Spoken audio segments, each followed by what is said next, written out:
Three-game series opener. Artesia and Goddard. Game 1 is played tonight at Brainard Baseball Park. Games 2 and 3 will be played tomorrow at the launch pad in Roswell, New Mexico at Goddard High School. So you've got Joby and Lee tonight on the radio and TV.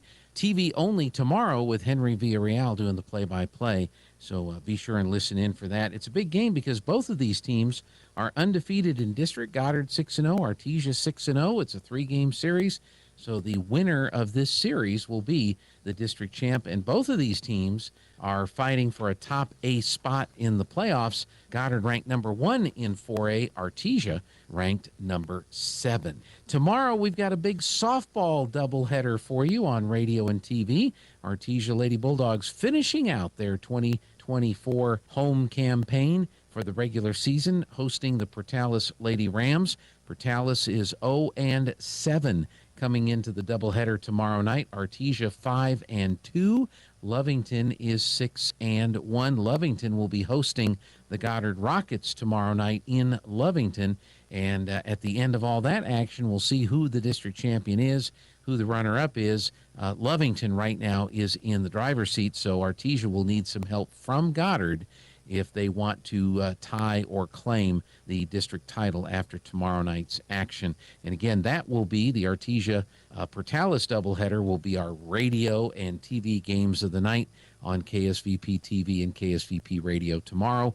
As I said earlier, the baseball doubleheader will be on the TV channel. Henry Villarreal calling the play-by-play, and that's tomorrow night at 5. Sunday, the NMAA will tell us who gets invited to the state tournaments, baseball and softball, so we'll know next weekend.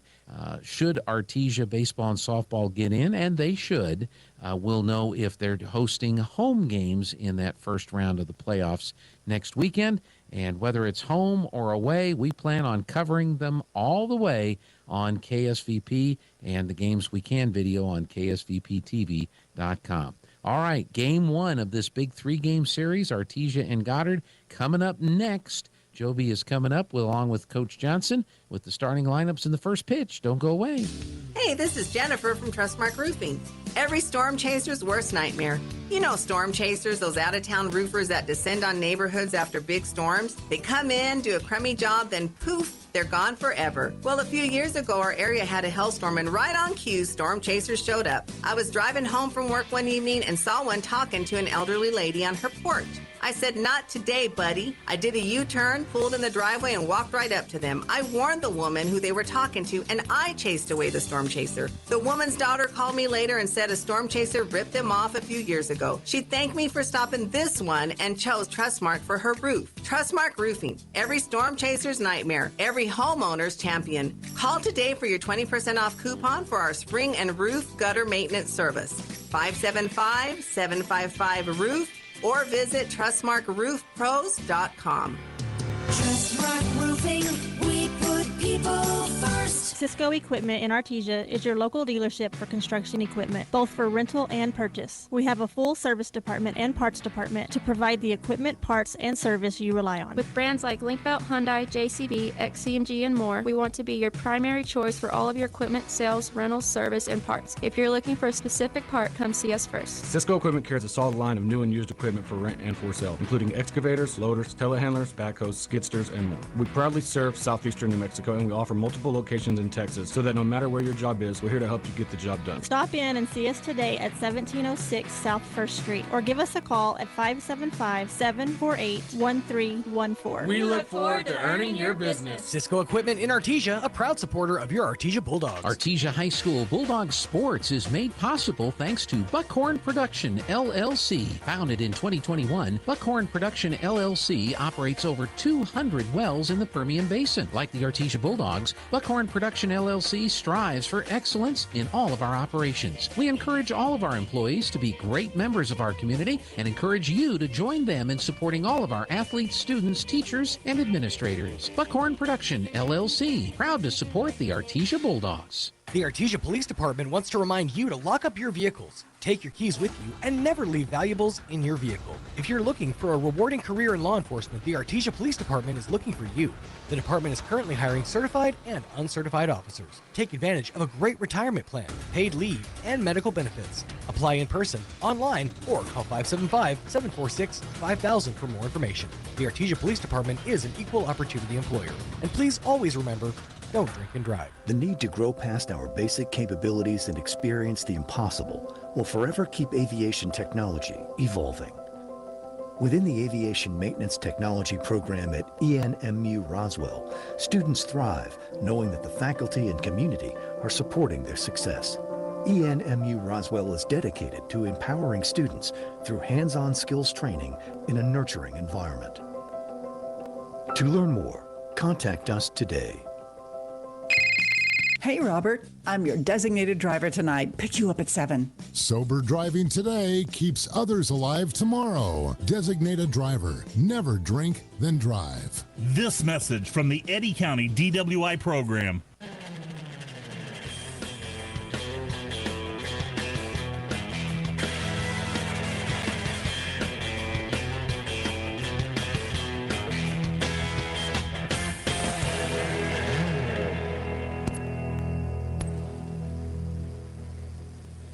Good afternoon, Artesia Bulldog fans. Joby Hodling here with Lee Johnson, and we are live at Brainard Park, home of the Artesia Bulldog baseball team. And we're here starting the 3-game set, Lee, of the big matchup. Always the big matchup when we play Goddard, and it's the end of the season, the regular season. And this is going to be a big one to see how we get seeded in the playoffs, as we're both undefeated in District 4-4A, 6-0 each team. And we're coming in here to Brainard Park with a 1 game tonight and then the doubleheader tomorrow night. Yeah, and coming in, Goddard's been ranked number 1 most of the year, and coming in this week, the Bulldogs are ranked number 7. So it really, these 3 games have a lot of implications, more so for our Artesia Bulldogs than the Rockets per se, as far as the ranking goes. You know, if the Bulldogs could sweep, whoever wins the district gets an automatic host the next weekend, the 2 out of 3 series. And so, you know, a team has to win 2 out of 3. If the Bulldogs could sweep them, boy, that would push us up. I'm sure 3 or 4 spots, if not more. You know, it just depends. One thing that's been keeping the Bulldogs ranked so high is our strength of schedule. It's been the highest. It's been the highest of any 4A team this year, bar none. And it has dropped a little bit for both teams because the other 2 teams in the district don't have a very good strength of schedule rating. That's why our rating dropped. But anyway. Well, like you said, Goddard is 18-5 on the season with a 5.8 strength of schedule. The Bulldogs 12-11. Right. So that does play into it with a 6.9 strength, and we are the highest as I look down the list here. It is, and we have been around 8.5 or up to 8.7, I remember. So it has dropped, but our last 2 opponents in the district didn't have that high strength of schedule rating. So it's going to drop. Whoever's playing them. I mean, that's just the way that rating works. Well, when we went to Portales as an example, they're ranked number 15 right now. But last week when we went, they're 8-11, but that's after 3 losses to Goddard and 3 losses to Artesia. Right. They had a winning record and they were ranked well below us, but their strength of schedule is 0.6. Right. And I looked through their, they were coming out on the field and I got there and got everything set up, and I was like, boy, they got some players. I mean, they look good, and they got a couple big left-handed pitchers, and then I looked at who they'd been playing, and then I realized that's why their strength of schedule was so low. They've been playing a lot of 3A and 2A teams, and Bulldogs and Goddard don't do that. They play as many big 5A schools as they can, both of them. We've played as many good 5A teams. I think every 5A team we've played has been in the, maybe barring Hobbs, I don't know if they're in the top 10, but the other ones in the Rio Rancho tournament and Carlsbad have been ranked in the top 10.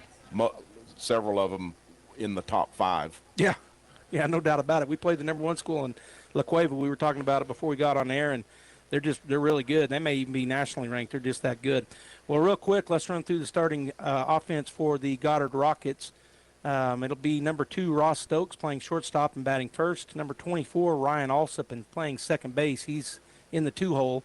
The catcher is number 15, Cinco Holloway. He's batting third. Number 21, Matthew Campos, is the third baseman and batting cleanup for the Rockets. Right fielder, number 7, Cameron Brown, in the 5th position.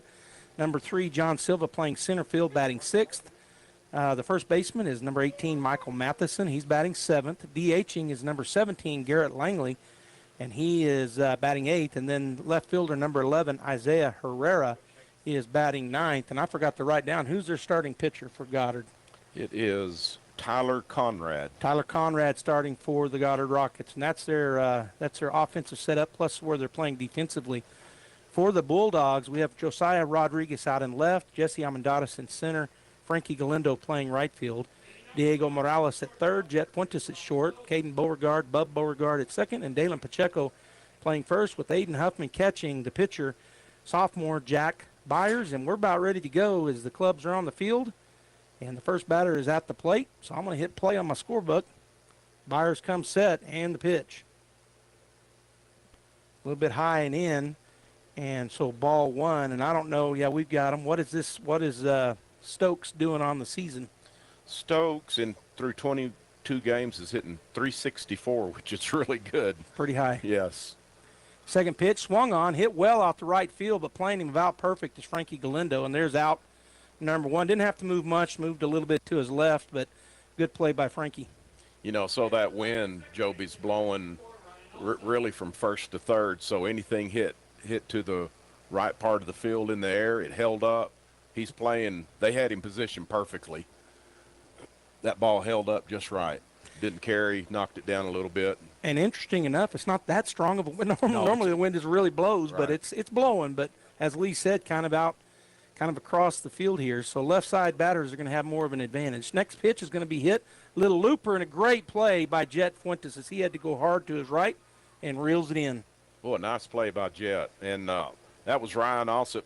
Through 23 games, he had a .440 average, and Jet just robbed him. So yeah. There's a lot of schools that have been a base hit, and with his speed, he might have been at second because it was slow enough to get to the outfield. Right. But Jet goes and makes a dive and catches it. So Cinco Holloway at the plate. He's their catcher. First pitch you'll see. Right down the middle, called strike 1. Cinco Holloway, he's played in all 23 games, has a .406 average coming in. The averages just kept climbing. Yeah, these guys can hit. They can, no doubt about it. I've got to see them a lot. I was talking to Lee and Al up here. The next pitch, swing, and it fouls it off his own leg, it looked like, for a foul ball strike. And I was telling these guys, and I know you've probably listened and seen them too, Lee, but Goddard can hit kind of top to bottom. They got a lot of speed. They're very similar to us. I think we're both 6-0, and right. We're pretty fast. They're pretty fast. They got a little power. We got a little pop. Pretty similar teams. Very similar. Lots of good players on both teams. Yep. There's a swing and a miss. He dropped it.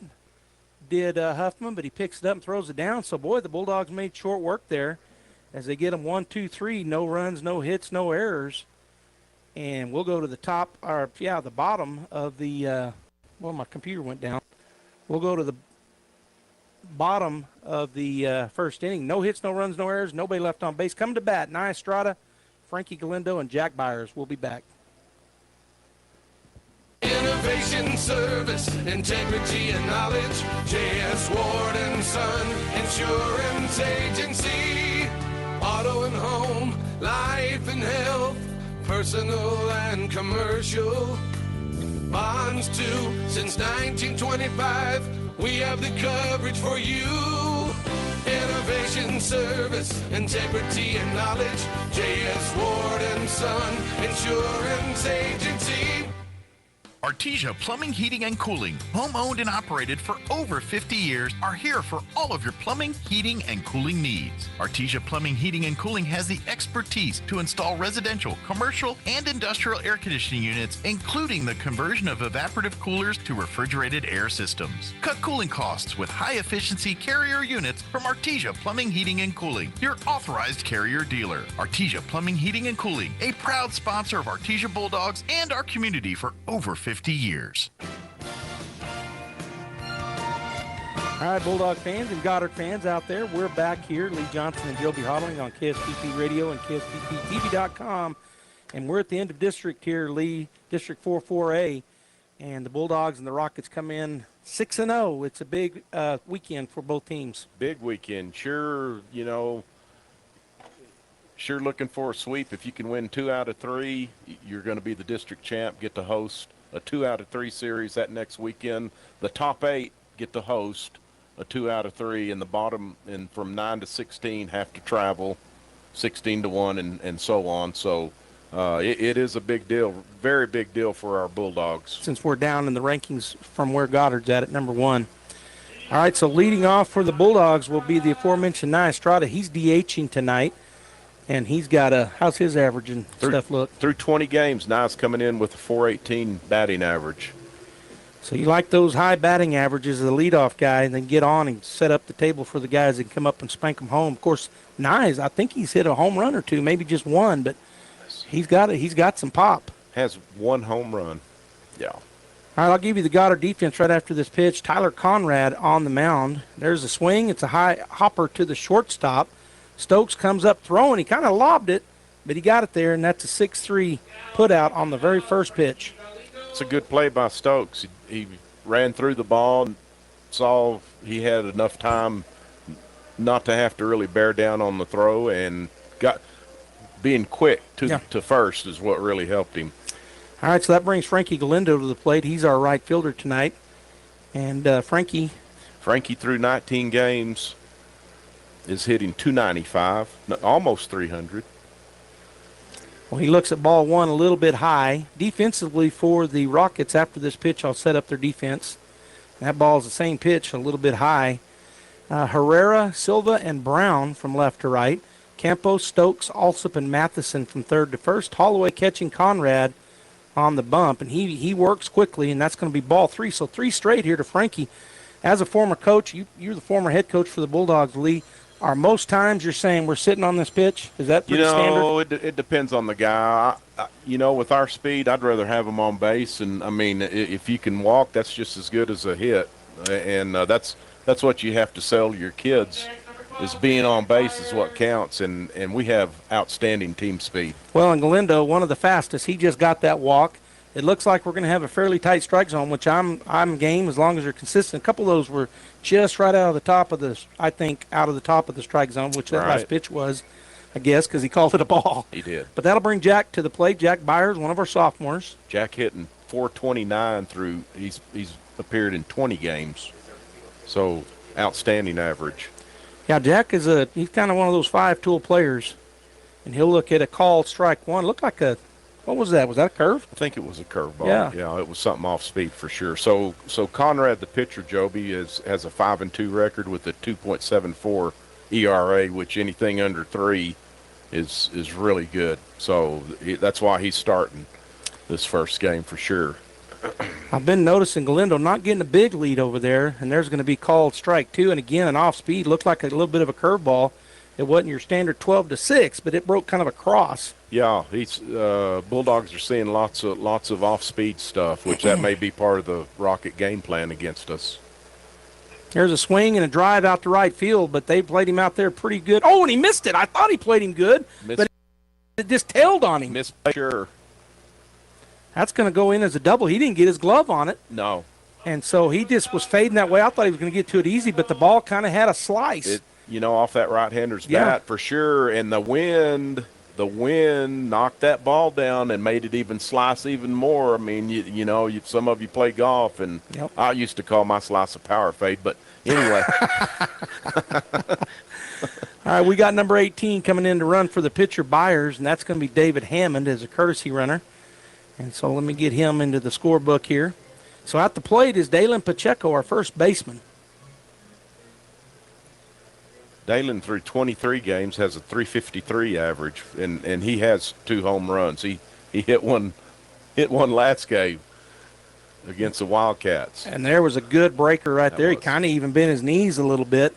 Good pitch, called strike 1. So Conrad's kind of pitching backwards. He's throwing off-speed stuff in fastball counts, and I think that's part of their game plan, it looks like.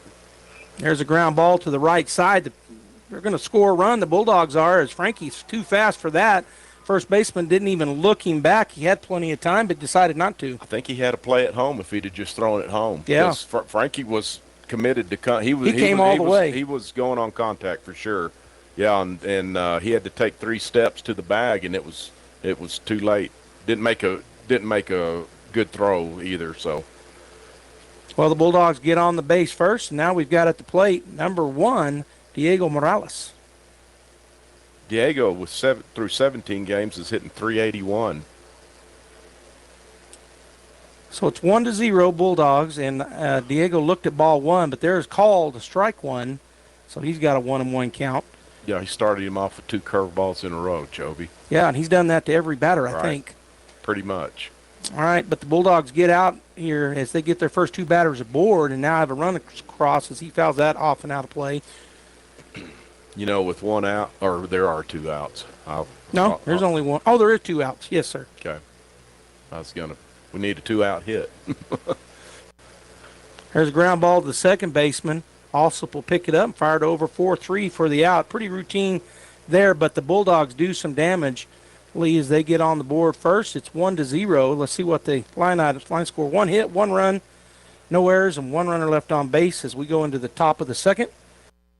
Bulldogs lead 1-0. Bob Reed Pest Control protects you and your home by controlling pests that invade. Bob Reed Pest Control understands the importance of safety in and around your home from unwanted pests. Protect your family's most important investment, your home, and protect your children and pets from the dangers of poisonous bugs and insects. Call Bob Reed Pest Control today and let our fully licensed pest control professionals start working for you and your family. Find us fast in names and numbers. Call 623-5344, serving all of Southeast New Mexico. Kane Electrical Supply is your #1 distributor when it comes to the top-of-the-line inventory. Kane Electric carries name brands such as Appleton, Burndy, Fluke, Cooper Lighting, Hoffman, Phillips Lighting, iDeck, Klein Tools, and Square D. Kane Electric has your professionals and will assist you with any information you may have on electrical supplies. Kane Electric delivers on location too. Come by Kane Electric today in Artesia at 1911 North Roselawn. All right, we're back here at the ballpark. If you're watching on the radio, the Bulldogs wearing white with the orange. Are they solid white or no? They're solid white, and they got that piping down, orange piping down the legs. White caps with orange brims. Rockets white pants as well with their piping down in navy blue, and then they got their navy blue jerseys on with the baby blue numbers and letters.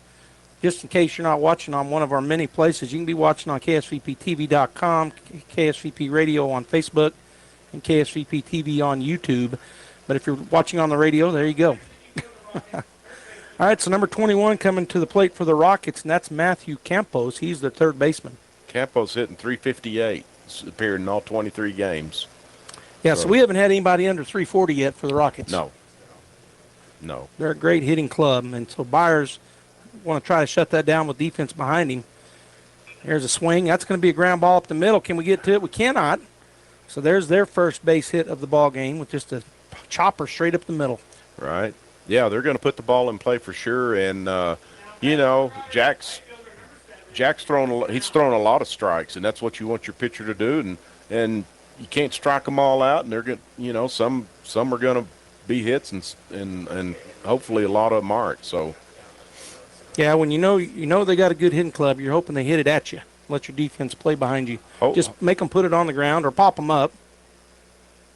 Hopefully we can get a ground ball here to start a double play maybe. Yeah, we're set up for it. That's ball 1 inside to Cameron Brown. Cameron is the right fielder, and we saw him have one tail away from him, but how's he batting this year? He is hitting .310 in 22 games he's appeared out of 23 games. Campos has run back into first base as Jack turns and throws it over to Dalen. So Jack has appeared in 6 games as a pitcher. Joby has a 3-1 record with a 1.88 ERA, which under 2 is superb. Yep. Yeah. There's a strike called. He didn't go after it. That just looked like just a straight fastball on the outside corner. It was. Jack's filling it. He's attacking the strike zone. Yeah, he's thrown 9 pitches, only 2 for balls, and that's through an inning, and now we started the second inning, so he's thrown a couple in this inning.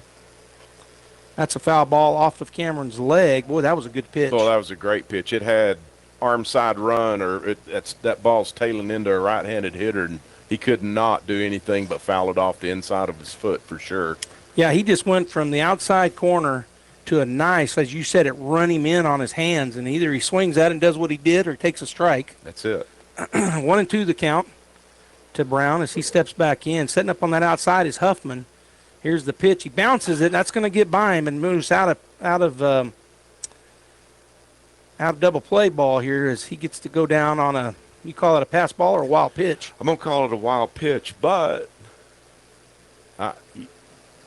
the catcher needs to be able to move just a little bit and try to block that. He didn't go down on his knees and try to block it, and that's what happens when he didn't. Well, Huffman all year has been doing pretty good at that. I think he thought he was going to be able to just backhand it. Right. And it just got right under his glove. So it takes the Bulldogs out of double play opportunity, or the old-fashioned either 4-6-3 or 6-4-3. But nobody out. Brown at the plate with a 2-2 count. I'm sorry. The pitch, good pitch, curveball. Woo! Great pitch. He needed that strikeout. That's a big strikeout. Sure was. So, and he had him off guard. He goes outside. He comes inside hard, and then he throws he tried to get him to chase something that was in the dirt. Do you think that was a splitter, that other one? Or does he have a splitter in his bag? I'm not sure. I don't know if he throws 3 pitches or not. I know he's got that good curveball and a good fastball.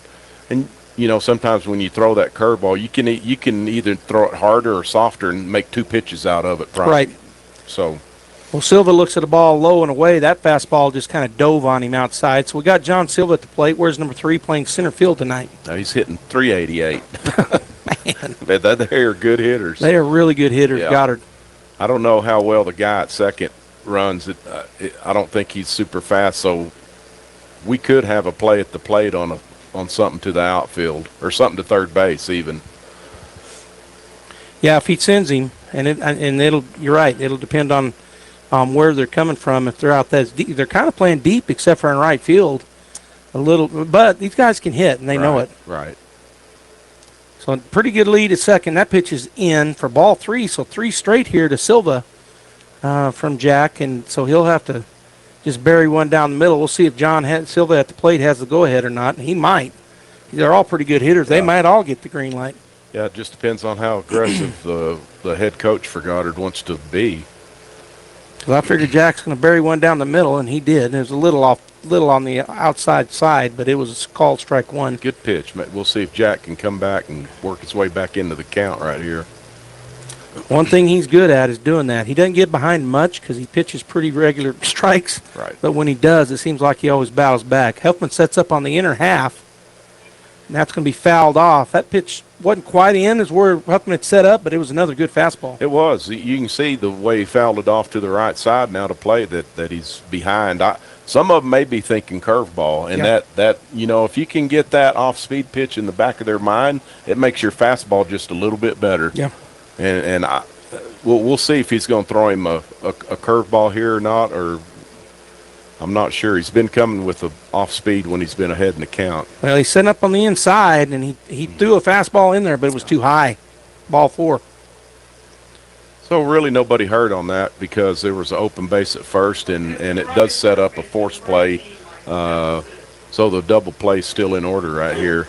Yeah, they got a couple ways they can get that double play, and that brings number 18, Michael Matheson, to the plate, playing first base in this game 1 of the 3-game set.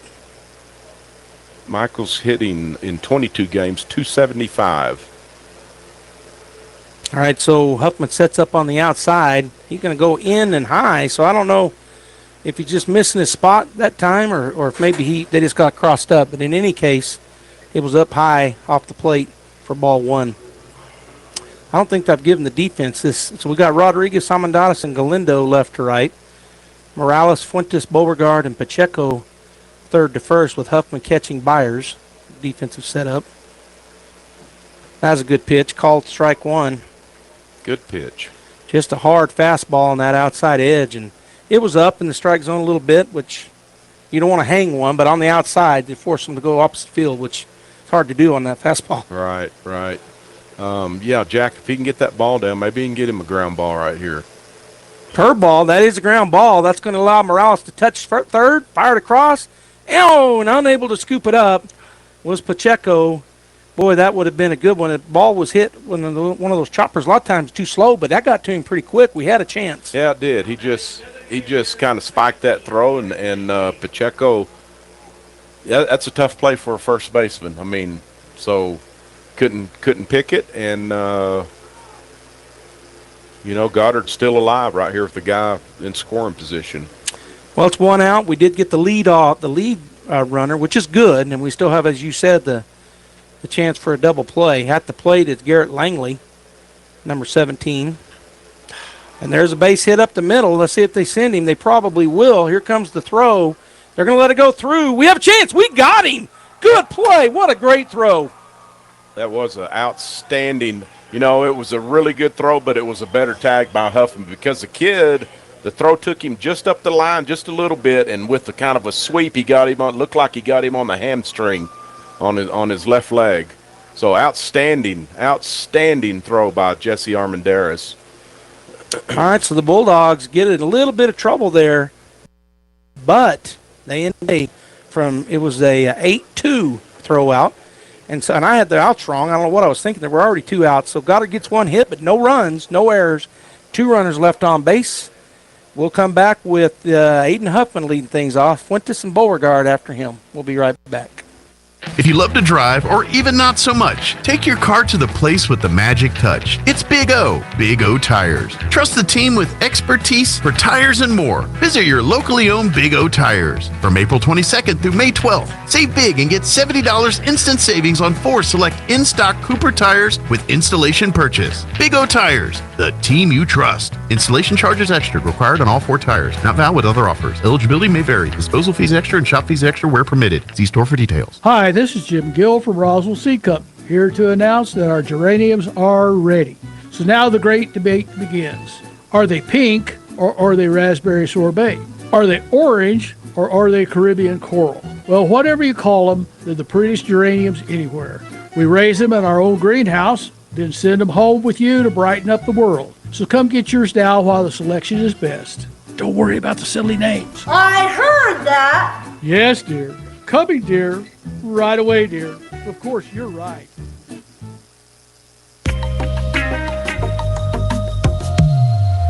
All right, we're in the bottom of the second. Aiden Huffman's going to lead us off. Aiden made a great defensive play on that sweet tag on the play at home. Well, I was about to say, sometimes that leads to a great offensive play, but the first pitch he sees, he grounds it hard to Stokes at short, and so 1 out in 1 pitch, the ground out, 6-3 the put out. Yeah, I think the Rockets are really strong up the middle with Stokes and at short and Alsop at second base. They're a pretty good tandem. Yeah, and I said it earlier, and I'll probably say it 2 more times before we finish up. I've been calling those kids names. There's a great curveball called strike 1. And to your point, Jet Fuentes at the plate for the Bulldogs. He's thrown a curveball every time first pitch. He has. Yeah, that's definitely part of their game plan for sure. That ball misses outside on a fastball. So Jet Fuentes on the season. Sorry. No, I was talking when you normally would do it. Jet's hitting 270. So not where he probably wants to be, but he's a spark plug, and he can come alive anytime. He just looked at ball 2, so it's 2-1 with 1 out here. Bottom of the second inning. Bulldogs leading 1-0. Here's the pitch. That breaking ball called strike 2. Boy, that was what you call the front door. It was. That caught the inside corner. And, that's a good take by Jet. He's going to have to protect the plate right here. 2-2. Here's the pitch. That's outside and high, so he's running full. I tell you, Conrad's pretty good with that breaking stuff. We've seen him go kind of all over the place and a little bit different break on a couple of them, so he's doing some things. He definitely has good stuff. There's just a little reach, and you can't get over him, and it does. This little bloop over the second baseman also tried to get to it, unable to, so the 1-out single gets the Bulldogs going, which brings Beauregard to the plate. Yeah, that pitch kind of fooled him, Joby, but he delayed the barrel of the bat just enough to get enough good wood on it, and if you have a flat swing, good thing's going to happen. for sure, and it did. Yeah, as you said, he delayed it enough, and so it just blew just enough over a good second baseman to get out there. Throw over not in time. So now up at the plate, number 3, Bub Beauregard. I'm gonna say we might be sacrificing right here, Joby. Might be turning around with a bunt. Yep. Caden's batting .235. Doesn't show bunt. No, he took a big cut at that one. He did. And come up empty. That was a pretty good fastball. So that's the first time I've seen him throw a fastball to the first on the first pitch. Yeah, down in the order, he may be throwing those guys more fastballs. And as a hitter, you can use that to your advantage if if you can pick up tendencies from the coaches calling the pitches over there in the dugout. So they may be thinking they're weaker hitters down in the bottom of the order, and you can. If you're sitting on a fastball, anybody can hit a good fastball if they're ready for it. That one misses down and away, so 1-1 now to Beauregard. Fuentes over there has been getting a bigger lead than anybody else has for the Bulldogs, and they're paying attention to him. Conrad threw it over there twice, and they may think they caught a sign or something, but he didn't take off on that pitch. So the 1-1 pitch, he is going to square the bunt, pulls it back, and that was just outside, I think. It didn't miss by much, but it's ball 2. Yeah, good job by Caden. You definitely want to bunt a strike and not give the defense a strike by bunting out a bad pitch, for sure. Another throw over, not in time. Out in the outfield, Herrera, Silva, and Brown left to right. Campos, Stokes, Alsop, and Matheson third to first. Holloway behind the plate, and the battery mate to Conrad on the mound. Here's the pitch. He's going to rip that one into the dugout on the first base side. I saw Bulldogs ducking over there. Foul ball, strike 2.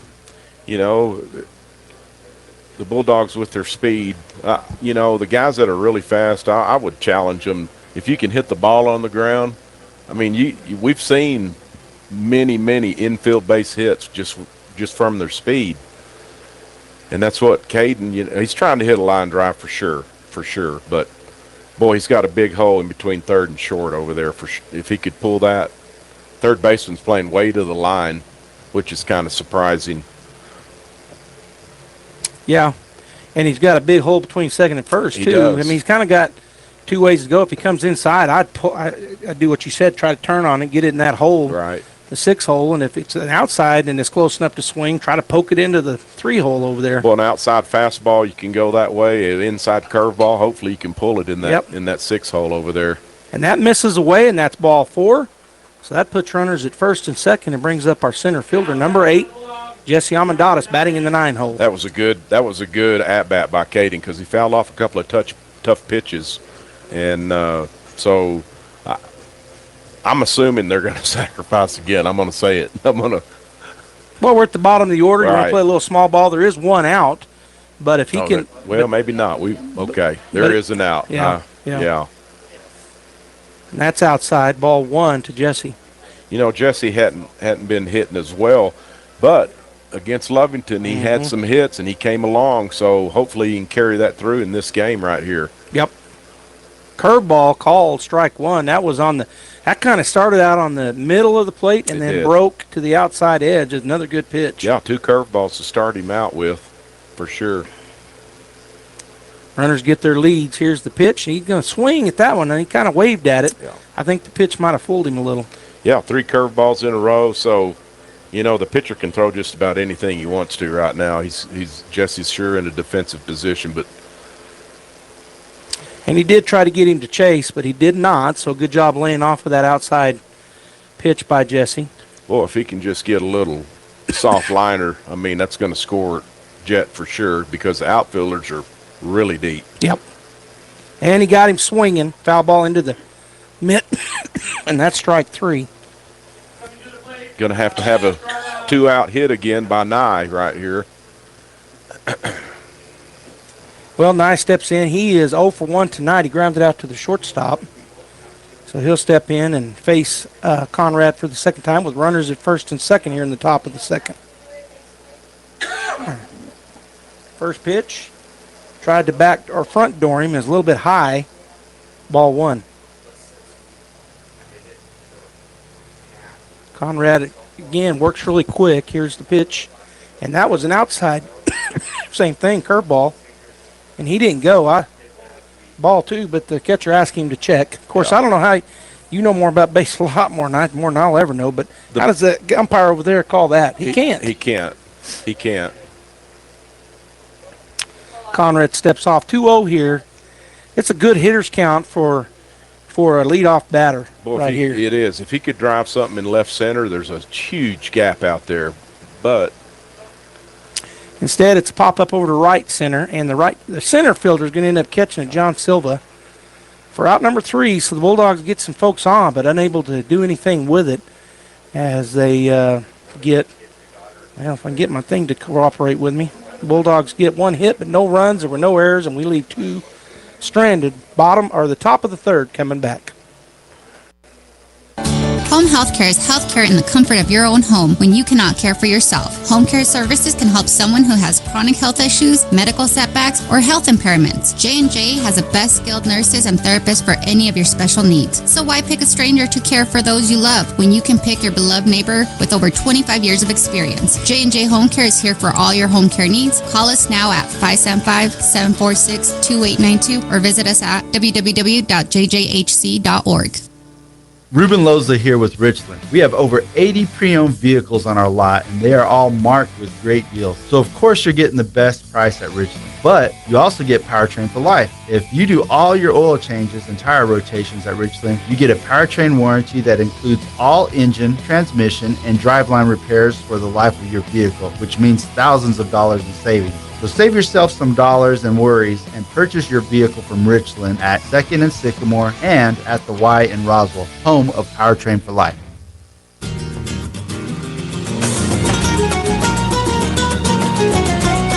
All right, we're getting ready to start the top of the 3rd inning. Goddard coming to play with Isaiah Herrera. He wears number 11, batting in the 9 hole, and he's their left fielder.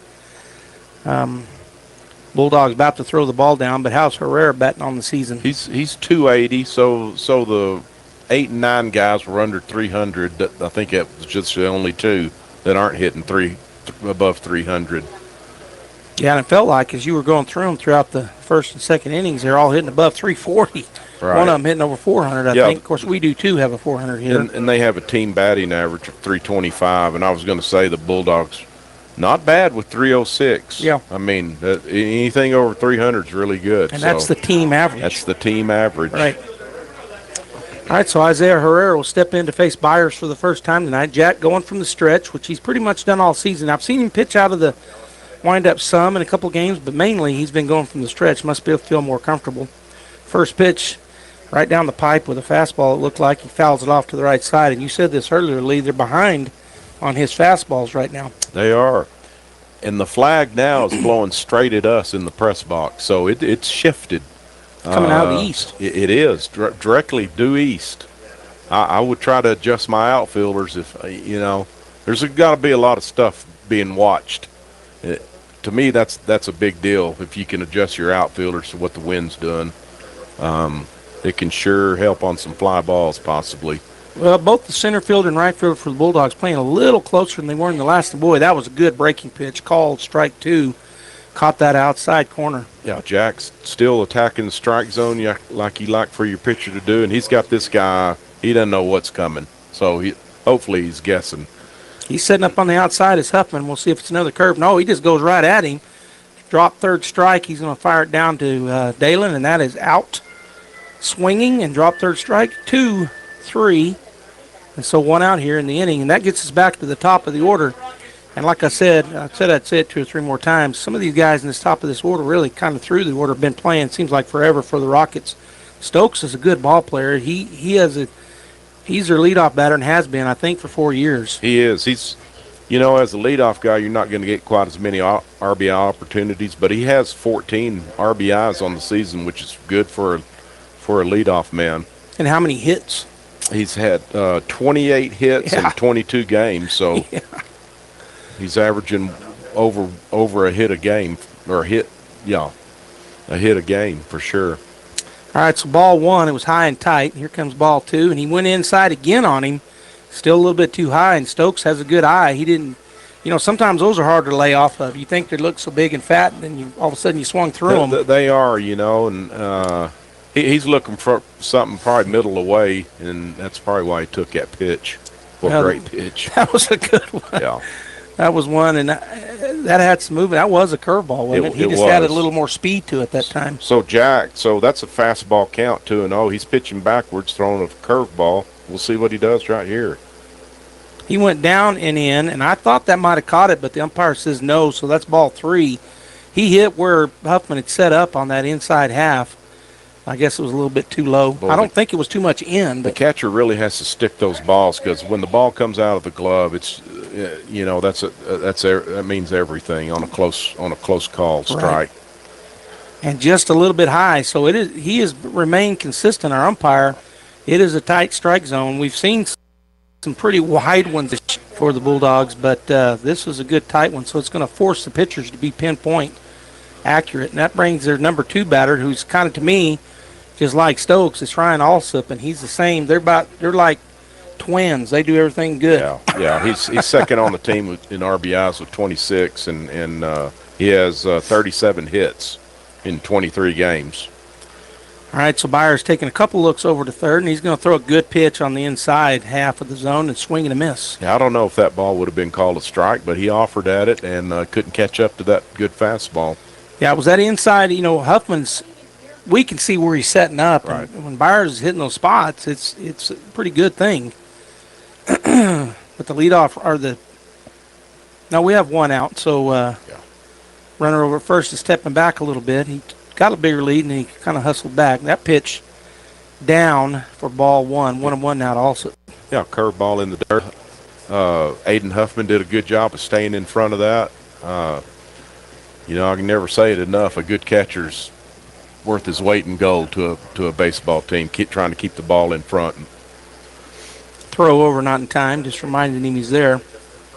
So if you're just now joining us here at the ballpark, Lee Johnson and Joby Hodling here on KSVP Radio and KSVPTV.com, and Artesia and Goddard.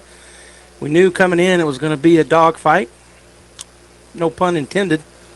And it so far has been just that. 1-0 Bulldogs. Throw over, not in time.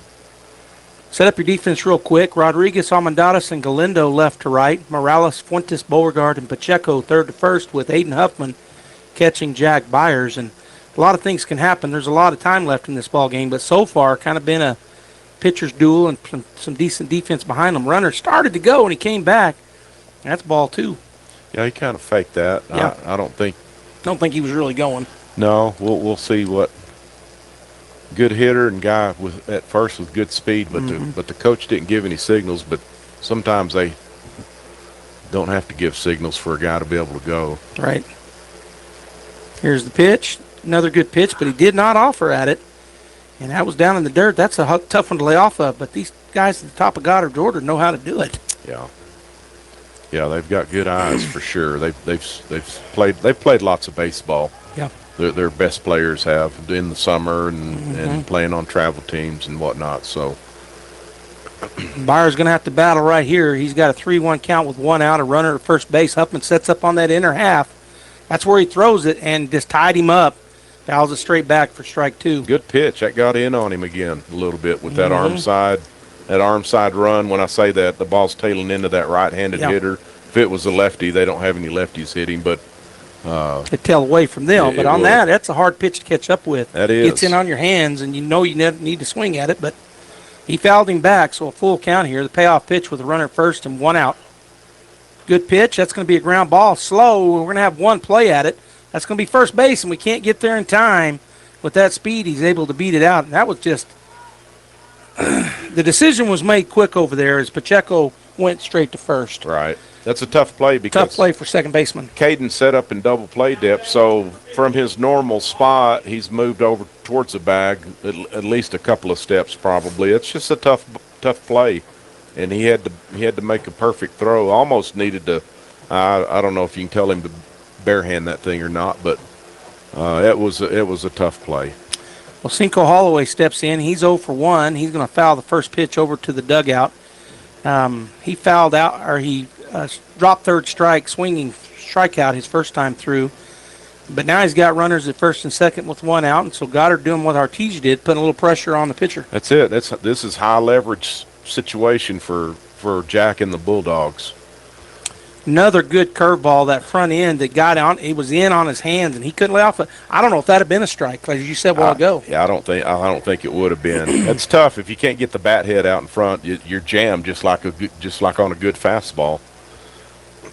All right, so Byers ahead, 0-2. Let's see. He's going inside again. See if he tries to run in him with a fastball. He does. Oh, too low, I guess. Yeah, I don't know. Ball one. The catcher dropped. Huffman dropped the ball again. Yeah. You know, on close calls, if you drop the ball, you're usually not going to get that call. If you catch it and do like this, right. Stick it. Yep. All right, so 1-2. He's still ahead. See where Huffman sets up this time on the outside third. Might try to get him with a curve. He did get him, and that is a swing and a strike out. Pitch. Perfect pitch. Strikeout swinging is out number 2. He needed that. The Bulldogs needed that strikeout for sure. Yes, sir. And that was Holloway. That's your number 3 batter. He's got pop, and he's also got batting average. So he's got him to get strike out 2 times. And now he's going to face the number 4 hitter in the lineup, number 21, Matthew Campos, the third baseman. Yeah, Campos has, let's see, 15 RBIs. All right, Byers brings it, and it's going to be a swing and a miss on it. Looked like another change of speed, so I think it was a curveball. It was. And he didn't miss it. He actually got a piece of it, fouled it straight down for strike 1. Anything hit to the outfield, they're going to have to come up throwing because I believe, is that Stokes at second? And he's fast. He's very fast. He got above average speed. Yes. So a similar position we were just a minute ago, and that's going to be called strike 2. Boy, he brought that right straight down the pipe. Yeah, he did. And I think maybe Campos might have been thinking curveball there and thinking, the last couple of batters, he's thrown one in the dirt at that pitch. Right. That time he just brought it straight here, and 0-2 the count. So like you said a while ago, Jack can kind of pick what he's going to do. He's asking for it up. Let's see if he makes him chase one up in the zone. Well, he threw it down the strike 3 looking. Just another good pitch by Byers. I think he was really fooled. Beautiful pitch. I think he was looking off speed, and that just makes your fastball look that much better. And Jack painted the outer third of the plate, and there you have it. All right, 1 hit, no runs, no errors, and 2 runners left on base. We'll be right back. We're going to end to the bottom of the third. Artesia leading 1-0, and Frankie Galindo going to lead us off. Byers on deck and Pacheco in the hole. Meet of order. Once again, the best-selling truck in America for the 47th consecutive year is Ford F-150. Nobody sells more trucks than Ford, and nobody has a better selection of new and certified pre-owned Ford trucks than Artesia Ford Sales. Our inventory of Ford F-150 trucks has never been better. Plus, Artesia Ford has a great selection of new and certified pre-owned SUVs like Explorer and Expedition. Find out why Ford F-150 is the best-selling truck in America for yourself. Stop by Artesia Ford Sales today or visit artesiaford.com.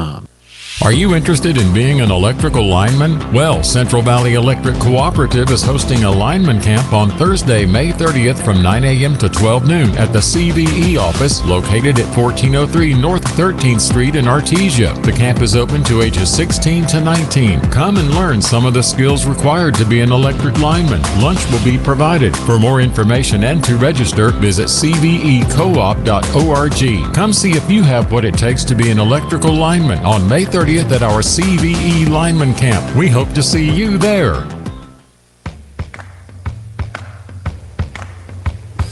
Welcome back, Bulldog and Goddard fans. We got Frankie Galindo going to lead things off for the Bulldogs here in the bottom of the third inning with a 1-0 lead, Artesia.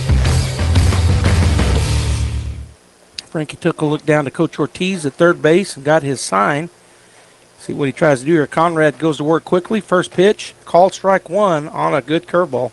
First pitch curveball again, first pitch off speed. That's their game plan. And sometimes as a hitter, if you go up there looking for that and he hangs one, you can really hit. A hanging curveball's really a good pitch to hit. That's what I'm getting at. Exactly. Well, he came back with a pretty good fastball up and tried to get him to chase, and Galindo did not, so 1-1 to count. Another breaking ball, and I guess, boy, that was close. And the catcher there, Holloway kind of bobbled it. It may be having an effect. Right. All right, 2-1. Curveball front door, and it's 2. Oh, no, he called it. So 2-2 now. That's a pretty good pitch. Oh, he called that a strike. He did. Okay. I thought it was a little bit too in, but I didn't see him raise his hand. It started off at his shoulder and then kind of broke in. It did. Here's the pitch, and that's going to be 3. Galindo, he didn't see that. It was right down the middle, strike 3. He just got struck out looking. Frankie acted like he didn't know what the count was, maybe, but I guess he did. Yeah, that fastball just froze him. Well, we just saw Byers do that the inning before, and the same thing happened right there. So a little bit of a pitching duel. This will bring Byers to the plate. He's 1 for 1. He doubled his first time through. He had that slice out in right field. He's a good golfer. I bet he doesn't ever slice in golf. Here's the pitch. He's going to hit ground ball up the middle, but I tell you what, Stokes out there playing vacuum cleaner. He got him at first base, 6-3. That's a solid play behind the bag. That's a good, strong throw against a guy that has good speed. Yeah. So 2 up, 2 down for the Bulldogs, and that gets us to our cleanup batter, the first baseman, number 9, Dalen Pacheco. So Dalen will check in. He's 0 for 1. He grounded out to Matheson, but he got that RBI. That ball too low and 2 outside, ball 1. That fielder's choice there in the when we get our run there in the bottom of the first. That's going to be called a strike. That caught the outside corner. 1-1. Yeah, Dalen's leading the team in RBIs with 19 in 23 games. He's appeared in all the games. He just swung and foul tipped that one. It was up in the zone. I think that probably would have been a strike. It was definitely up a little bit, but a good swing. He just come up with a foul tip. So here's the 1-2. That's going to be a ground ball up the middle again, and it's Stokes again with the hard throw, and that'll end the inning on just a normal old ground out to the shortstop. So, Bulldogs go down 1-2-3. No hits, no runs, no errors. Nobody left on base. We head to the top of the fourth. It's a tight one. 1-0, Artesia with Goddard bringing Brown, Silva, and Matheson to the plate. Hello folks, Martin here from PRMI and Artesia, your hometown lender. Have you been on the fence lately about purchasing or refinancing a home? I know it's a big decision, and the interest rates are playing a huge part in that. I'm here to let you know I understand your concern and would like to talk to you about your options. There are financing products available that may suit your budget, and I'm the person to talk to. I offer a personal service, fast approval process, and a knowledgeable support staff. So call me at 575-749-6278 and let's discuss your options. PRMI NMLS 3094 is an equal housing lender. Devon Energy is proud to support Artesia High School athletic programs. By partnering with Artesia, we're making an investment in the long-term future of our community. Sports teach discipline, teamwork, and leadership, skills our youth will use to succeed for a lifetime. From our team to yours, Devon Energy wishes you good luck this season, both on the field and in the classroom. Go Bulldogs from Devon Energy.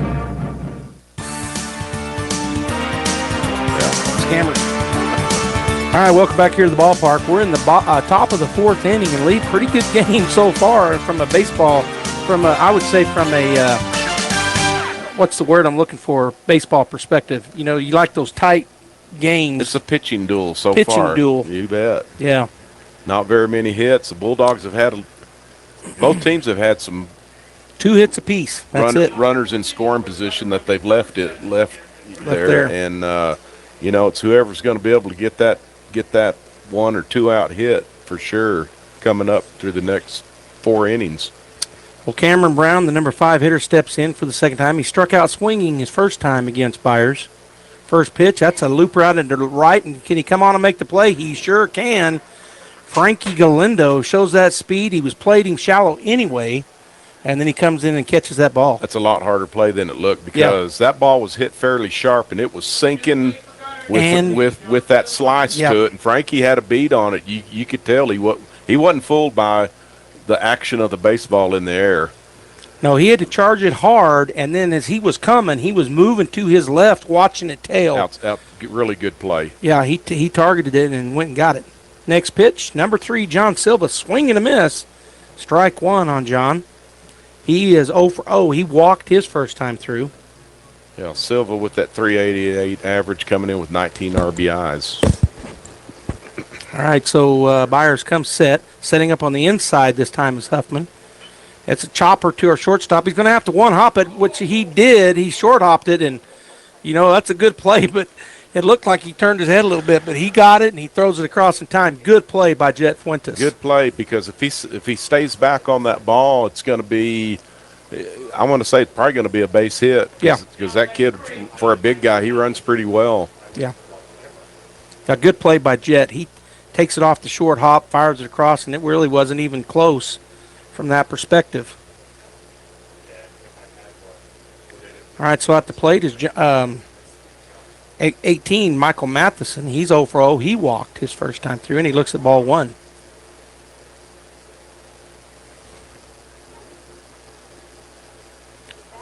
Yeah, getting in the bottom three of their order, they're none of those guys are hitting over 300, but they're still good hitters. I mean, you have to take them serious for sure. Huffman on that outside edge. That's where he put it. Boy, called strike 1. He just buried it right there. 1-1. And what you want to get these guys out and not turn the order over to the top of the order, or turn the lineup over to the top of the order. I mean, so you want the top of the lineup hitting with nobody on. Exactly. Huffman again on that outside edge. 1-1 the count to Matheson. He goes in on him and he swung at it. I think that was just a fastball. Yeah, wasn't it was. He didn't have a chance on that. That ball got so far under his hands. Great pitch, great life on that fastball. That's what I was about to say. The life was going down and in. It was. All right, so the 1-2. Huffman sets up even a little further outside. He's going to swing. He kind of got too far in, and lucky he was behind it because that was a pitch that might have got out into the play, but it's fouled off. Yeah, that's not. He caught too much at the plate with that pitch. Not what he wanted, but the result's okay. Yeah. And he's got this guy set up pretty much for whatever he wants to throw right here. Huffman's setting up kind of in the middle. This may be a curveball. That's what it was, and he gets out in front of it. Foul ball down the third baseline. Yeah, he took something off that pitch, and well, where Huffman set up, I figured he was going to bring a curve, try to break it in from the inside half, Right. He's which done is that. what he did. He's done that some. So the count's still 1-2. Now Huffman's setting up inside. This might be one to run in on him, which he does. Boy, that was a good pitch. It's just a little high, but really it was a great pitch because he had it to give, but a lot of times they can't lay off of him. Good job by Matheson to do that. That's the first bat, Joby. I think it looks like a pencil because it's got a giant eraser on the end of it. It does. That is. I didn't even notice that. That's a number 2 pencil bat. 2-2 the count. He's going to get him swinging and popping it up in shallow center, and actually Fuentes will fade back, call everybody off, and make the play, and that'll be out number 3. So the Bulldogs do to the Rockets what happened to them in their half of the third, top half of the fourth for the Goddard Rockets. Sees 1, 2, 3, no hits, no runs, no errors, and nobody left on base. 1-0 Bulldogs, bottom of the fourth coming at you. Diego Morales leading off, Huffman and Fuentes behind him. It's the big savings produce sale at Fenn's Country Market in Artesia. Hot buy, Haas avocados, 7-count bag, $2.99 each. Spicy jalapeno peppers, 99 cents a pound. Roma tomatoes, 99 cents a pound. And fancy sweet corn, 2 ears for just $1 at Fenn's Country Market in Artesia. And right now, Coca-Cola select flavors, 20-pack cans, $10.99 each at Fenn's Country Market in Artesia. If you're looking for a career that offers challenge, purpose, and opportunity while valuing you and your work-life balance, we invite you to start your journey at Coterra Energy. Here at Coterra Energy, our operations are growing fast, and we're looking for qualified individuals for field and office positions. New employees are eligible to receive a sign-on bonus, and once hired, they'll receive an unmatched benefits package. Producing energy, empowering people, building community. Text Coterra, C-O-T-E-R-R-A, to 71441 to start your journey today. Coterra Energy is an equal opportunity employer. Leading things off here to start the bottom of the fourth, Diego Morales for the Bulldogs. Wears number 1 on his white jersey. And there's a rip out to center field, but it's right. Silva didn't have to move much, Lee. Just went over to his left some and made the play. No, he got good wood on that. Boy, but both outfielders for the Rockets are playing fairly close to the line, and there's just a giant gap on each side of the center fielder. We could split those guys somehow. It'd be extra base hit if we can. It definitely would. All right, so Aiden Huffman will step in on the right side. He's 0 for 1. He grounded out to Ross Stokes his first time through. He's going to pop one up, and it's going to get out of play for foul ball, strike 1. Oh, that hit on top of us. That scared me. That was loud. Normally they don't hit us much up here, so it kind of made me jerk. Here's the pitch. Good pitch away. It was a curveball that just dove outside, but he did not give into it, so ball one. Yeah, Aiden has good speed. The Bulldogs need to get some runners and puts a lot of pressure on the defense. There's a swing and strike. Yeah, Aiden Huffman's one of our linebackers in the football team. He's fast. Yeah. And he's kind of a big kid, too. Yeah, he so is. you had that size and speed. Yeah, he runs well. 1-2 pitch, and that's going to be called strike. I thought he did. He didn't do it fast with his arms, but called strike 3 on the outside corner, strikeout looking, which brings Jet Fuentes to the plate. Jet did a great job his last at bat. He took him deep into the count, and then he just reached out there and tapped one that he couldn't, it's too close to lay off of with 2 strikes, and he got it over the head of the second baseman, so he's 1 for 1. Yeah, Jet's had 2 good at-bats because I believe he walked his first time up. No, this is only his second time here. Oh, it is? Yeah. Okay. But he had a great at-bat, and he ended up getting that. Yeah, he did. And then he's going to hit that one out to a little flare out to right. The right fielder's going to have to come in and make a play, which he does in fair territory. So that'll be out number 3. So the Bulldogs go down pretty fast there. So, again, pitcher's duel here so far as the right fielder comes in and catches that one on the very first pitch to Fuentes. The Bulldogs get no hits, no runs, no errors, leave nobody on base. We'll start the top of the 5th here in just a moment with Langley, Herrera, then 8-9 batters, and then back to the top. Stokes in the hole. Forest Tire, mile after mile, we've been with you for almost 80 years. Nowadays, it seems like nothing is built to last. Phones, appliances, cars, computers. But the new Michelin Defender 2 tire is designed to outlast. With a quiet and comfortable ride, you'll have the confidence you need on the roads, whether they're wet or dry. So goodbye to short-lived and hello to something that lasts. Forest Tire, keeping you rolling since 1944. This is Danny Kirkendall with Guy Chevrolet Company. I'd like to invite you to come see us here on the corner of 1st and Main in Artesia. We're celebrating 99 years in business and take great pride in providing the very best in customer service and a hassle-free buying experience. We have a great selection of the most popular Chevy and GMC models, along with our hand-picked pre-owned cars, trucks, and SUVs. We look forward to seeing you here at 101 West Main in Artesia, or visit us online at guychevy.com. Make an upgrade till better every day. Welcome back, everybody. I was just telling Lee, and it's been a pretty quick game. I was looking down my scorekeeper here, and we've only been playing 56 minutes. Lee, we're in the 5th inning. Yeah, when the pitchers are all throwing strikes and they're getting pop-ups and some ground outs and some strikeouts, and there's very few base runners. Some earlier in the game in the first couple of innings for each team, but yeah, it's just flying by.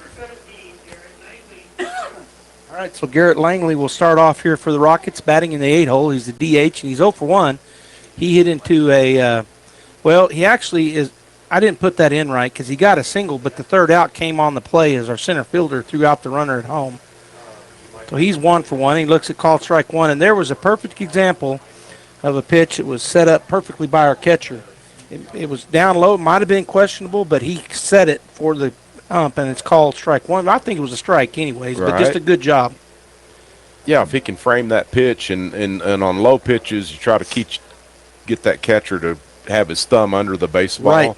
And kind of, so some umpire's trying to show the umpire that it's up a little bit more than it really is. 1-1 the count. The second pitch was in the turf. That one's going to be a ground ball to the second baseman, Beauregard. Bub picks it up, fires it to first to Pacheco, and we've got out number 1 on 2 pitches. That's how you have fast games. That's what happened in the last inning for both teams. 3 up, 3 down, and so 1 down here, 4-3 the put out. Well, if Jack can keep throwing 2-hop ground balls to our infielders and easy fly balls to our outfielders, he's sailing right now. Yeah, we're in good shape.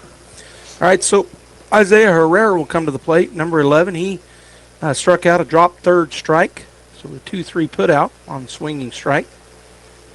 Here's the pitch. I waited just a minute because I thought it might have been in the top of the zone, but called ball 1. He went in on him with a hard fastball. It's a little too high. Yeah, that's not a bad pitch anyway. He kind of backed him up with that pitch, and so that sets anything away, fastball or curveball. So, boy, that was a good pitch. Got in on his hands again with that fastball. Yeah, like you said, he came in hard again, back-to-back fastballs. And nobody's going to get the baseball, but the umpire announced somebody will come out of the Bulldog dugout to get it. with it being the number 9 hitter, I'm not sure. You're speeding his bat up with the fastball, and I'm not sure, and he's behind the pitch, so I'm not sure you want to throw a curveball because his bat speed's set up for that. Right. So, but we'll see. I mean, yeah, you may not want to throw a curveball at all. He's going to set up right in the middle of the plate, does Huffman. He did throw a curveball, and he did catch up to it, but still behind it. Pacheco gives chase, but it's over there by the trees out of the ballpark, so foul ball, strike 2. Definitely would like to get Herrera out for the second out in the inning with the leadoff hitter Stokes, who's a outstanding hitter on deck right there. All right, so Jack takes his spot. Rodriguez, Almendares, and Galindo left to right. Jack gets ready. I'll give you the infield here in a minute. Here's the pitch. Come right at him. It's another ground ball to second baseman. Bub Beauregard picks it up, throws it over in time, and that is out number 2, 4-3. Well, good pitch. He couldn't do anything with that. Jammed him. Weak ground.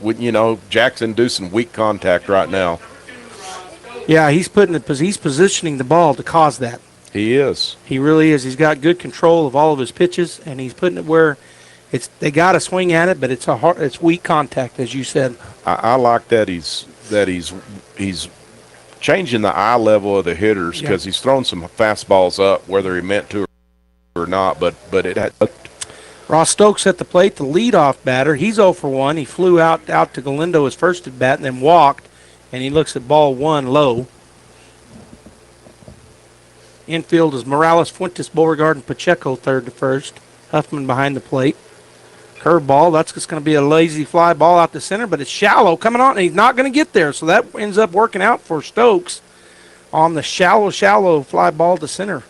Tough play. Reading as an outfielder, reading that ball, I know Jesse thought that was hit harder than it actually was, and you couldn't have thrown that out there and placed it any better than where the ball landed, far enough away from our middle infielders and far enough out in front of Jesse Armendares, our center fielder. Kind of what Fuentes did on his base hit. Exactly. Kind of just placed it. We're going to throw over to first as Stokes back in there easily.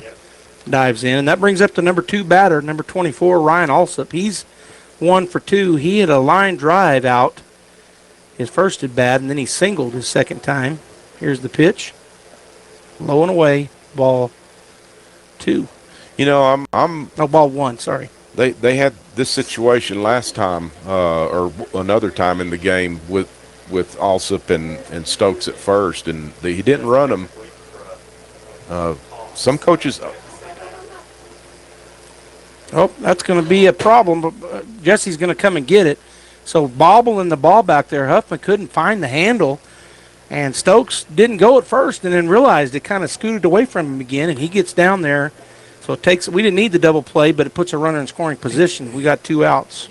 The catcher, I think he took his eye off the runner just for a split second, and that's when Stokes took off. Yep. He's a headsy players. That's good base running for sure. That's what I was about to say. That's just good base running. Swing, and there's a base hit up the middle, and that's probably going to score him. He's got 2 minutes. Oh, and then he dropped the ball in the outfield, so that is going to tie it up as a good piece of hitting there by Ryan Alsop. He just strokes it out to right center. Coming in easily was Stokes, and so the Bulldogs and the Goddard Rockets got a new game. It's 1-1. Yeah, it's hard to keep those first 3 guys for Goddard in check, which they have been in check so far, and you just got to give it to them. They good fastball hitters, and he drilled it to center field. All right, so the number 3 hitter in the lineup, their catcher, number 15, Cinco Holloway, steps in with Alsop over at first. The go-ahead run is on the base path. So there are 2 outs here in the top of the 5th. Huffman setting up outside. That's where he throws it, but too far. Didn't induce a swing. Ball 1. Yeah, Jack, with those runners, he's aware of those guys, and he knows they have good speed, and he may be rushing just a little bit when he pulls that ball to the outside part of the strike zone. That ball gets away from Huffman. That'll move another runner in scoring position. Kind of dove, and he tried to drop and block it, Lee, but it went off of him and went sideways. Yeah, if you're not positioned exactly right, that ball still can can check off the chest protector, and it went far enough away from him towards the dugout, the Bulldog dugout, that Alsop, he's standing on second base. All right, so here's the 2-0 to Holloway. Byers puts it right down the middle for call. Where did that miss? I think he caught. It must have been low. So a little bit low. Ball 3. 3-0 the count. 2 down. Alsop at second. Holloway at the plate. So the go-ahead run in scoring position. Byers took a couple of peeks and he runs it in. I think he hit him. That's not a bad walk. I mean, you got an open base with the number 5 guy coming up. Actually, the 4 guy coming up. Oh yeah. But Campos is coming up. But it does create us we got a force in 3 different places now with 2 outs. We do. And we got a courtesy runner coming in, and I just didn't see his number. He won't turn this way. I think it's 12.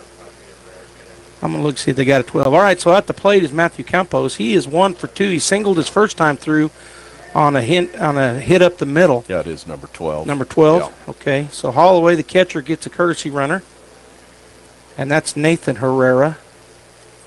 So 2 runners on. Campos at the plate. 2 down here in the top of the 5th. Here's the pitch right down the middle. I was going to say that looked pretty close to the other pitch I said was a strike, but wasn't. But that one was called strike 1. Right. Good job of getting ahead by Jack. So, we need to get this third out of the inning and keep it 1-1. Yeah, we're right in the meat of their order. Here's the pitch. That's a good curveball that he got him to swing and foul out back and to the net. Strike 2. So that curveball, he just ran out of bat on that. I mean, he couldn't have. He hit it right, fouled it right off the end of the bat. So that ball, Jack's pretty well dictating minus a couple of pitches in the game to the Rockets. He's handled them pretty well. All right, so here's the 0-2 with 2 down. Comes high and tight. Ball 1. So that pitch has a purpose. High and tight, you're trying to back his eyes away from the plate just a little bit, and he's got him set up. If he wants to throw a curveball right here, he can, or if he wants to throw that fastball, he can come in on him again. We'll see where Huffman sets up. He does set down and in, so maybe he's going to try to bring that Taylor in, and he does, and boy, he got it in on his hands. Fouls it off. Good swing by Campos to stay alive. That's a good job, as you said, of the hitter just fouling off a quality pitch and getting another, staying alive in the at bat. Tell me what you do right here, Coach. What sign do you give Byers? You curving him outside, away from the batter, or are you coming in again? I'm not sure. You got your cleanup batter at the plate. He's really leaned over the plate, so he's set up for a fastball in. He hung it up. He got it out over the plate, but it's going to be okay because it's a fly ball to right field. Galindo camps out under it, and that's out number 3 on the pop fly. But Goddard does some damage as they get 2 hits and the tying run across the plate. There were no Bulldog errors, 2 runners left on base. We'll be back. The Bulldogs half of the 5th coming up.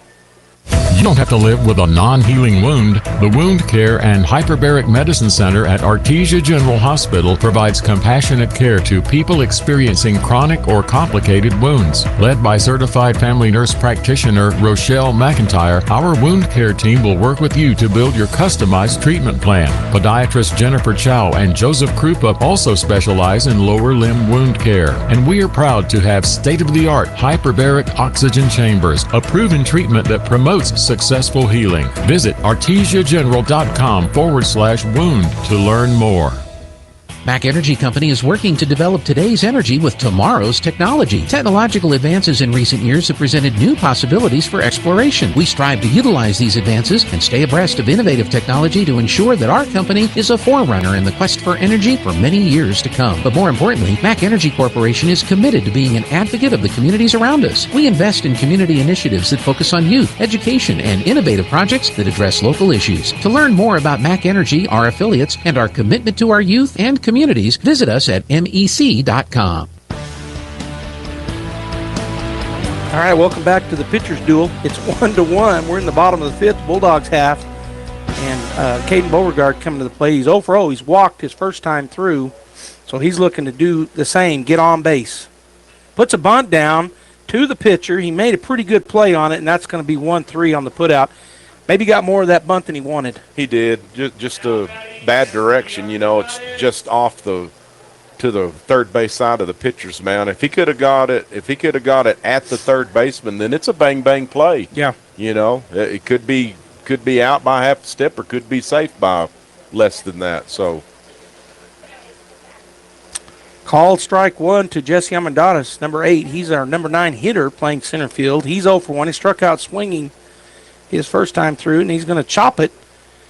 Pitcher's going to go catch it on the high end and throw it over in time for out number 2 and 3 pitches. Yeah, both pitchers are throwing some quality pitches for sure. Maybe Doc can get us going with 2 outs right here. Yeah, we're at the top of the order, and Nia Estrada will step in. He's 0 for 2. It's time for him to get off the schneid. Here's the pitch. That's a good hit, but I thought it was going to – of course, they're playing him right there. The third baseman was almost on top of third base. Yeah, he's really tight to the line. And sometimes later in the game, you're trying to guard against doubles, and so coaches will tell their third baseman and first baseman to play to the line a little bit more, but that guy's been playing to the line the whole game. Boy, if he could split the left center alley, he can run. I mean, that might be a triple. Yeah, because he's got a big gap between short and third and a big gap between left and center. Right. He hits it that way again. Going to have to hurry to get him, and they're going to not. They did get him. I didn't think he stayed on the plate as he crossed, but he said he did, so that's out number 3 on the ground out. Good play there by the third baseman. And so the Bulldogs once again go down in order as we're headed into the top of the 6th inning. 1-1. Goddard coming back with the 5, 6, 7 hitters, Brown, Silva, and Matheson when we get back.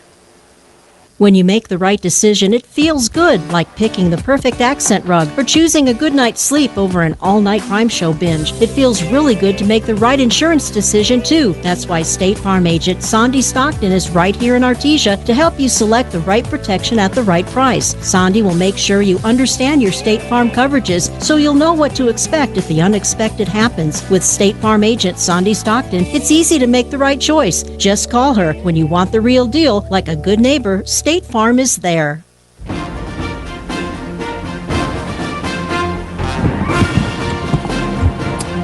right, we're back here at the ballpark, Brainard Park, home of the Artesia Bulldogs. I was looking out there, and that wind is still blowing a little bit, and it's still kind of coming out of the east. So coming in from the left field now, and like Lee said earlier, kind of switched gears. It was blowing across the park from right to left, and now kind of blowing in down the third baseline. But, boy, just a good job by both pitchers. Right now, Conrad has only thrown 59 pitches. He's got the last 2 innings where he didn't throw much. Right. And Byers has thrown 74. The last inning, he had to throw more. He was ahead of him, but in any case, pretty good pitch counts for 2 good pitchers. Yeah, really good. And, you want your starter to go, you want your number 1 guy to go as long as they can. And that's the whole thing. And as an offensive team, you want to try to get those guys into their bullpen and use pitchers in a 3-game set. I mean, that's, the more pitchers you can get them to use, the better it is later on in that series. So, well, right now both teams' pitchers, their aces doing the job. They are. That's why they're starting game 1 of the 3-game set. All right, the Bulldogs have thrown it around. The infielder's going back, getting set. Byers adjusts his cap and get his glove back on. Get ready to face Cameron Brown, the number 5 hitter, playing out in right field for the Rockets. Byers comes set. Huffman again setting up on that inside corner. Oh, and he hit him too far inside. Hit him right on the hip. Well, not the way Jack wanted to start, but, in a 1-run game and this number 6 guy coming up. Number 6 guy. Yeah. I wouldn't be surprised if this guy bunts for a base hit. He is a running back, has good speed for sure. Well, my guess is your guess is the same as yours. I bet you they play small ball, nobody out, and in the top of the 6th in a tight ball game. Of course, the runner over there not getting a lead at all. He's 2 steps off. Silva hadn't shown a bunt yet. He's going to throw over there anyway, even though Brown was like a 2 foot off the base. Right, and I was watching the hitter on that throw, and he didn't seem to shorten up on like he was going to sacrifice a bunt. So we'll see. Here's the pitch. He did square bound to bunt late, but was outside for ball 1. So Silva got that bat back about as quick as he put it out there. Yeah, both teams offensively trying to get that possibly go ahead and or winning run at to second base somehow.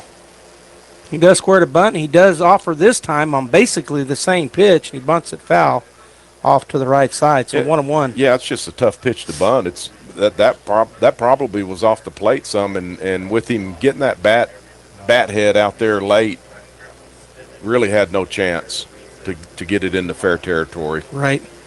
All right, 1-1 to count, and my guess, I didn't notice, did Pacheco Chargers or was it Byers coming to the right side? So Morales, the third baseman, should be charging. Yeah. That's going to be a tough play if it's Foul ball, and it will just get out over to the right side over the fence. Everybody gave good chase over there. Pacheco and Galindo both trying to get to it but unable to. But that takes count to 1 and 2 on Silva. He's 0 for 1. He walked and grounded out, so we'll see if Jack can do something here and get him to either ground into a double play or strike him out. Yeah, he'd be hard to double up unless it was a really hard hit ground ball. But what I was going to say, our outfielders are playing pretty much straight away right now. And fairly shallow in center and right. Right. A little deeper in. There's that ground ball. He's going to go to second. Oh, no, that's going to be an E4 as Beauregard pulled. And he just threw somebody out of the ball game. What's going on here? It looked like he threw Jack Byers out of the game.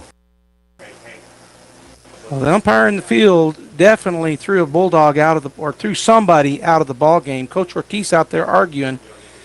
So we got an error on the throw. So E4, and both runners are safe. And now somebody's been tossed, and I hope, you may be right. Byers may have turned around and said something. Coach Ortiz is beyond hot. He's not happy. And, I don't know what was said, but whatever happened. It is Byers. Yeah.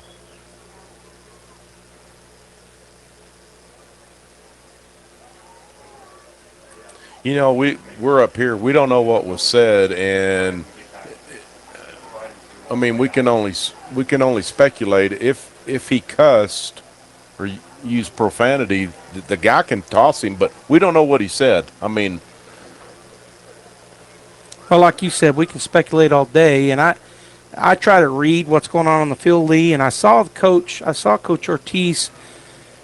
Here's what I'm going to speculate, and this is not dogging either team. It's just what I think I saw from up here in the press box, is that maybe words were said between the players, the Goddard guy that got the second and the pitcher for Artesia, because I saw Coach Ortiz point over at the Goddard guys and then put his hands up. And so that could be what was done. And these, it's heated. Goddard and Artesia, there's no love lost in any sport. Yeah. They're going to come out and battle all day long, every day. And sometimes they're just kids. They're 16, 17, 18-year-olds, and they may say something to each other, and then one of them says something he shouldn't have, and he gets tossed. But that's what happened. It has to be. I didn't see him do anything physically that would have got him tossed. So number 6, we got a sophomore coming in, another sophomore coming in to pitch. I think that is Derek Warren. Derek Warren, and this is only his second, at least that I've seen him come in, his second time to be on the field. So Coach bringing in Derek to throw here in a critical spot. Runners at first and second, only one out. We need a double play ball for sure right here, Lee, to get out of the top of the 6th. It's tied at 1-1. Yeah, that's a huge deal for the Bulldogs with Byers. Not so much cruising in this inning, but with those 2 plays, he could still, if he, anyway, he's not in the game. And, yeah, he's done. He's not batting for us. No. And he's not pitching. Right, and he's got to sit out. He's got to sit out one game. Tomorrow. Yes. And he's got to sit out the first game of tomorrow. Tomorrow's the doubleheader, and that he's probably one of our leading batters. So that's a big effect on the Bulldogs. Absolutely, on defense and offense for sure. Yeah, I'm trying to get I'm texting some people that were really close to that, and the umpire was really close to Byers. I mean, he heard whatever he said. That no doubt about that. I don't know if he was too quick to toss him or not, but we don't know what was said. Well, what we do know is the umpires doing their best, and they're going to make the call they think is right, and so nothing you can do about that. But I'll also say this: I've played against Goddard, watched my brothers play against Goddard, watched some cousins, watched our kids, our boys and our daughters play against Goddard. And Goddard people the same way. There's a lot of families in Roswell that had multiple generations. Absolutely. And Goddard and Artesia don't mix, and so I know as a player, I probably said some things on a football field that I don't want my mom and dad to know about. I've heard some stuff on the baseball field when I was coaching for 26 years between Goddard and the Bulldogs for sure. Yeah, so that happens. It's just part of the game all the way to the pro level. But what happened here was we got a player toss. So that's too bad, but it is what happened. And Derek Warren against Lovington, he came in and pitched really well. Now he hung one curveball for a 2-run homer. If you remember, the catcher hit two two-run home runs for Lovington. -1 pitch, he pitched really well. This is a different breed of yes, it is. Yes, it is. And he's in a high. This is the highest leverage stuff he can be brought into. But you got to have thick skin and. Well, I'll say this about Derek Warren. He's one of our sophomore quarterbacks. There's two of them battling for that quarterback spot. And if you're a quarterback in Artesia, you develop thick skin pretty quick. Absolutely. And he's a great athlete, too. He's a good athlete, besides having said that. So we'll see how he does. He's going to go from the stretch. Runners at first and second, Silva and Brown. 1 out. Huffman sets up on the outside edge for Warren. First pitch, you're going to try to bunt him over. And a good outside pitch, and he went ahead and offered to Lee, and he got him to pop it up backwards. He did. That's a really good start by Warren. By Warren. The only thing I'm seeing, okay, there's still one strike. Our third baseman was charging hard, so if the ball's bunted back to the pitcher, I'm not sure he can get back to the back for that force out if we're going that way, or if we're just going to concede the runners to first and to second and third. I mean, squares the bunt again. He does go to first base. He's just going to go. Oh, and then a throwing error. That's going to score 2 at a minimum, and going all the way to third base on the throw, and they're going to hold him there. But both runners come, and then it gets by the infield. 3 Bulldogs. It goes into the.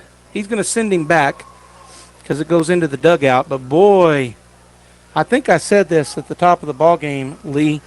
It depends on who has more errors, who makes more mistakes is what I said. And right there, we just saw a mistake made as the throwing error caused us 2 runs.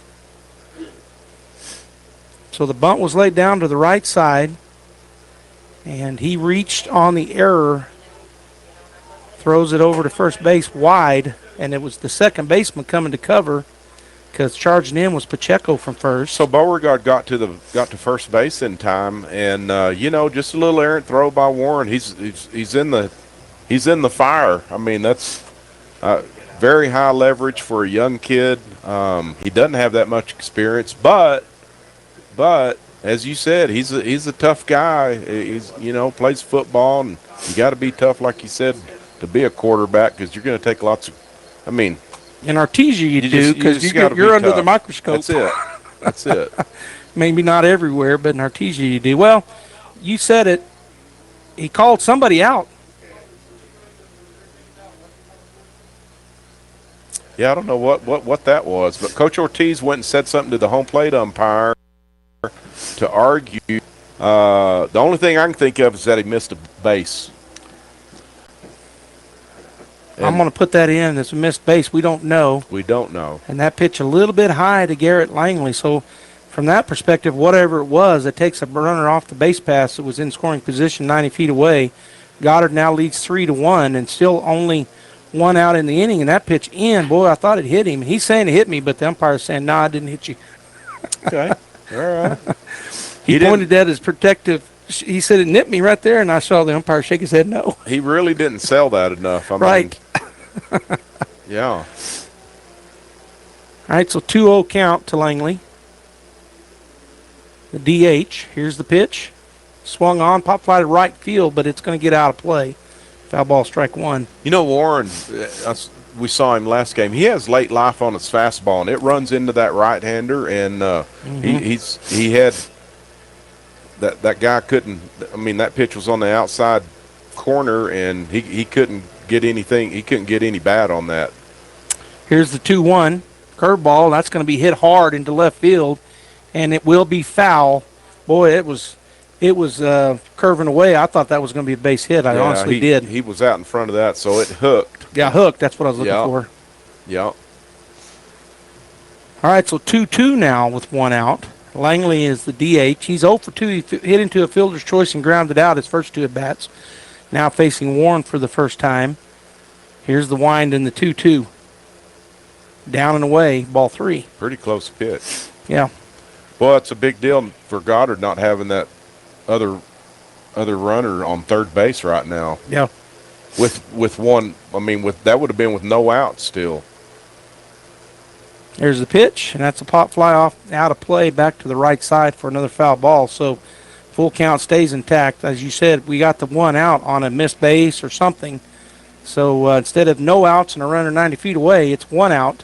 But Goddard got 2 runs, and we're still not out of the inning. It's 3-1 Rockets, and Derek Warren, our new pitcher. And Huffman's calling it for outside and a little up. That's where he threw it. I think that was a curveball again. It was. That's a good pitch. He's got a good curveball. It's got some 12-6 action on it, and he's battling out there.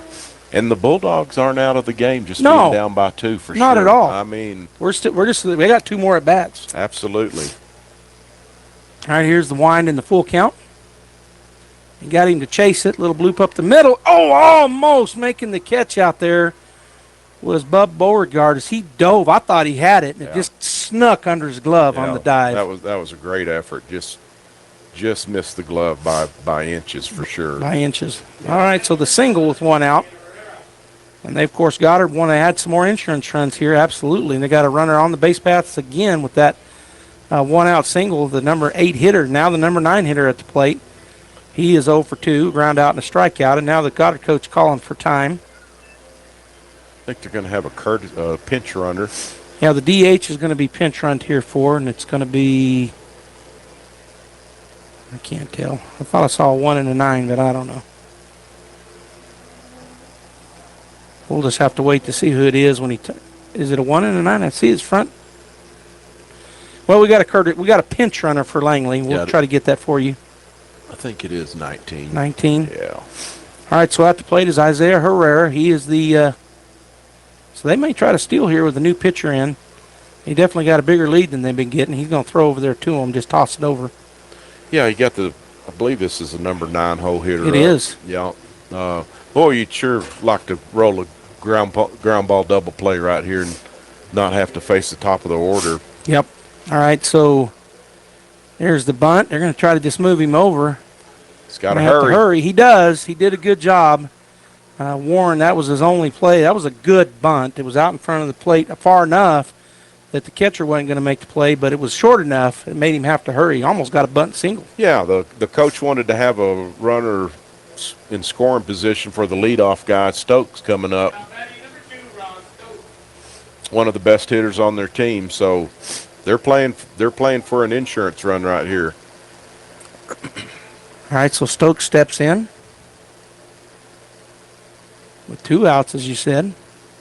The first pitch in on him, and so ball 1. I don't know how that missed him. I know he just got skinny. He pulled it in, and he's already thin, but wasn't able to. Didn't hit him, so ball 1.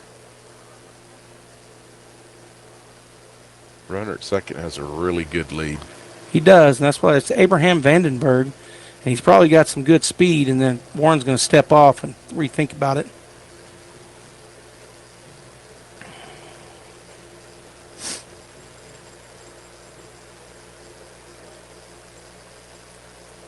So now we're all ready to set to go.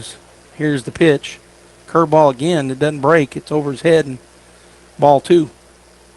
Yeah, that curveball just stayed up. Yeah, he needs to find the zone. Stokes is going to be sitting on something right here. And as a pitcher, you're not trying to catch too much of the plate for sure with this good hitter up. Good fastball. Good fastball. He was a little bit late on it. Fouls it off to the right side. He was tardy, wasn't he? Really good fastball. So the count now 2-1 to Stokes as he steps back in. You know, it doesn't get any easier because the Alsop kid is on deck. I know.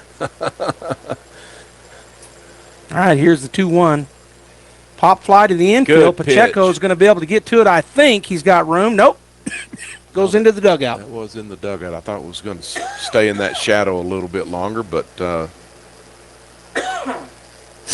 yeah, I thought he was going to be able to catch it too, but it goes into the dugout. And so just another good pitch. 2-2 now pitch. With 2 outs. So if Warren can get him here, that'll be a coup for the Bulldogs. That'll only be 2 runs allowed in this inning. Here's the pitch. High, ball 3, so a full count now for Stokes.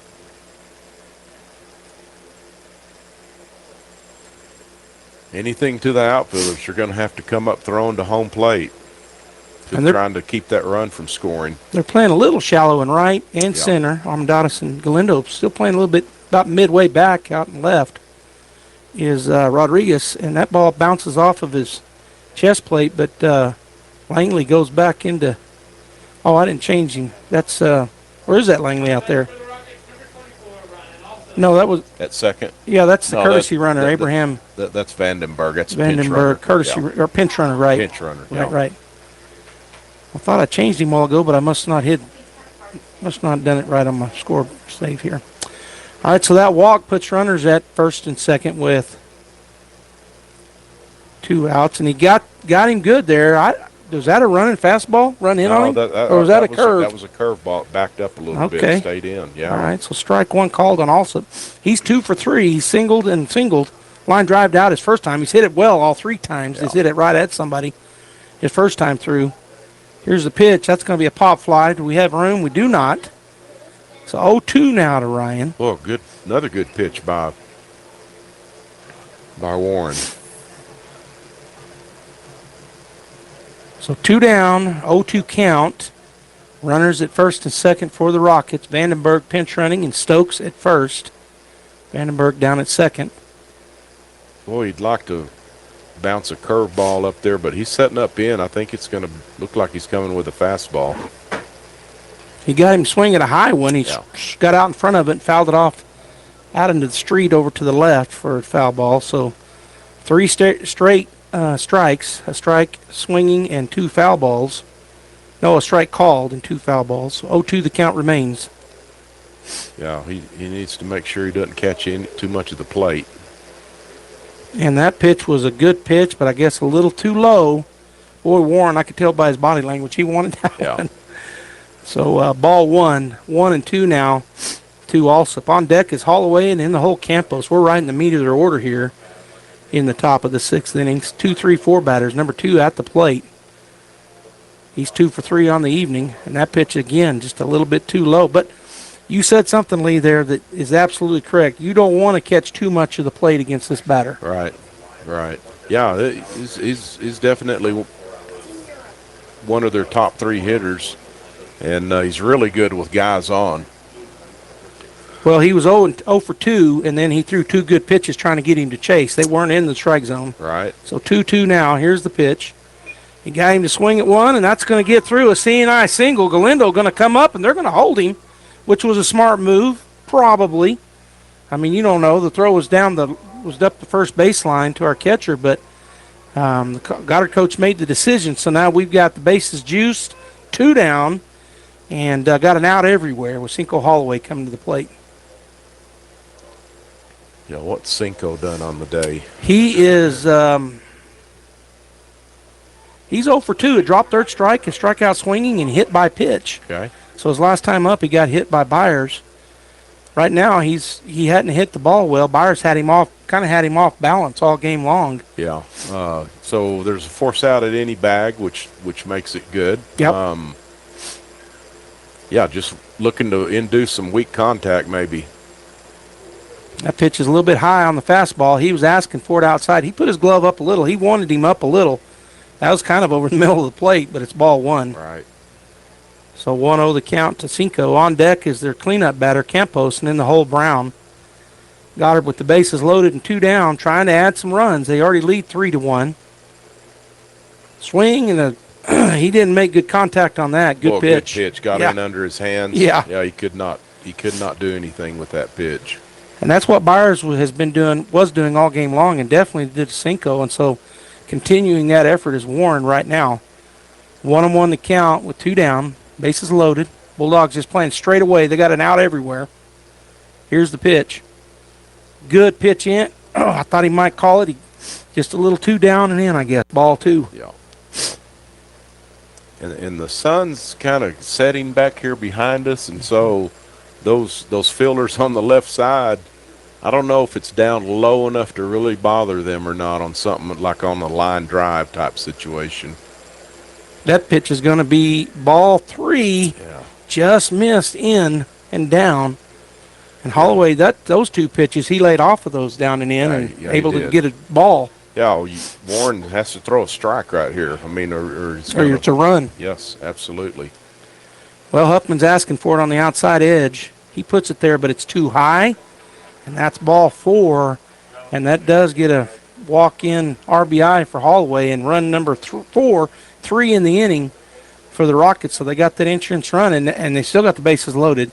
Coming to the plate's their cleanup batter, Matthew Campos, and coming in to run for the catcher, courtesy runner, I think it's number 21. Is that who came in earlier?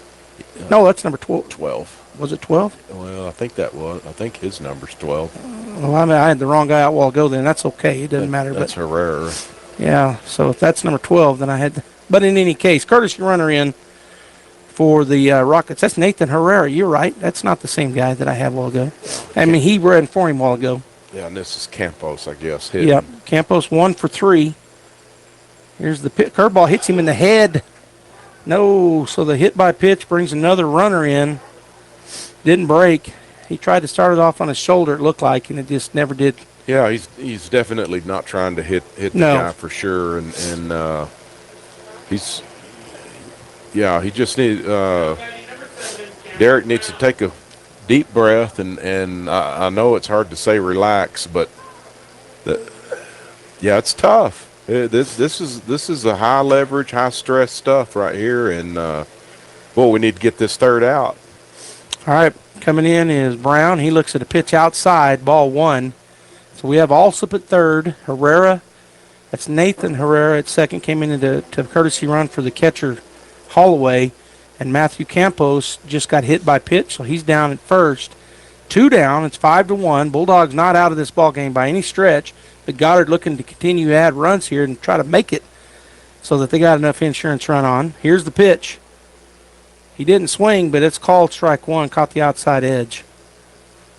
I don't think he went. I think it was just a strike. Yeah, I think he called that a strike. The hitter asked, did I swing, or was that a called strike? Yeah. All right, so 1-1 the count. Going from the windup is Derek Warren, the pitcher. Here's the wind in the pitch. Right down the middle. It's hit right at third base, and he bobbles it. Nobody out. And I don't know if that had to do with the sun or not, but it just looked like it hit the toe of the end of his glove and went straight down. Yeah, he was just a little high, it looked like, and that ball stayed down, and he couldn't get the meat of the glove on the ball, and kind of squirted away behind him. Good pitch by Warren. So Silva steps in. 6-1 now. Bases still loaded. First pitch, down and away. Good job by Huffman to shift to his right and keep that ball in front of him. You don't want one to get by you here. No, that was a good play. Yeah. That's what he's supposed to be doing right there. So the bases remain loaded. 6-1. Here's the wind and the pitch from Warren. Again down and away for ball 2. Silva in the ball game has walked, reached on an error, and grounded out between those two. So he's been on the base paths twice. We know he has speed. If he can put one through here, he might get 2 runs scored. Of course, that's what he's looking to do, and we're looking to do the opposite, get a ground out or a pop fly or a strikeout. Again, outside, so ball 3-0. Tough spot here for the pitcher. He has to throw a strike. He can't just be close. He's got to throw a strike or we walk another runner in. Yeah, I'm assuming Silva's going to be taken, so, yeah. Throw it right down the middle. Throw it right down the middle, and what happens, happens. Yeah. All right, here is the pitch, which he does, strike one. Yeah, he just needs to try to duplicate that last pitch, and that was right on the knees. So yeah, it was a good pitch.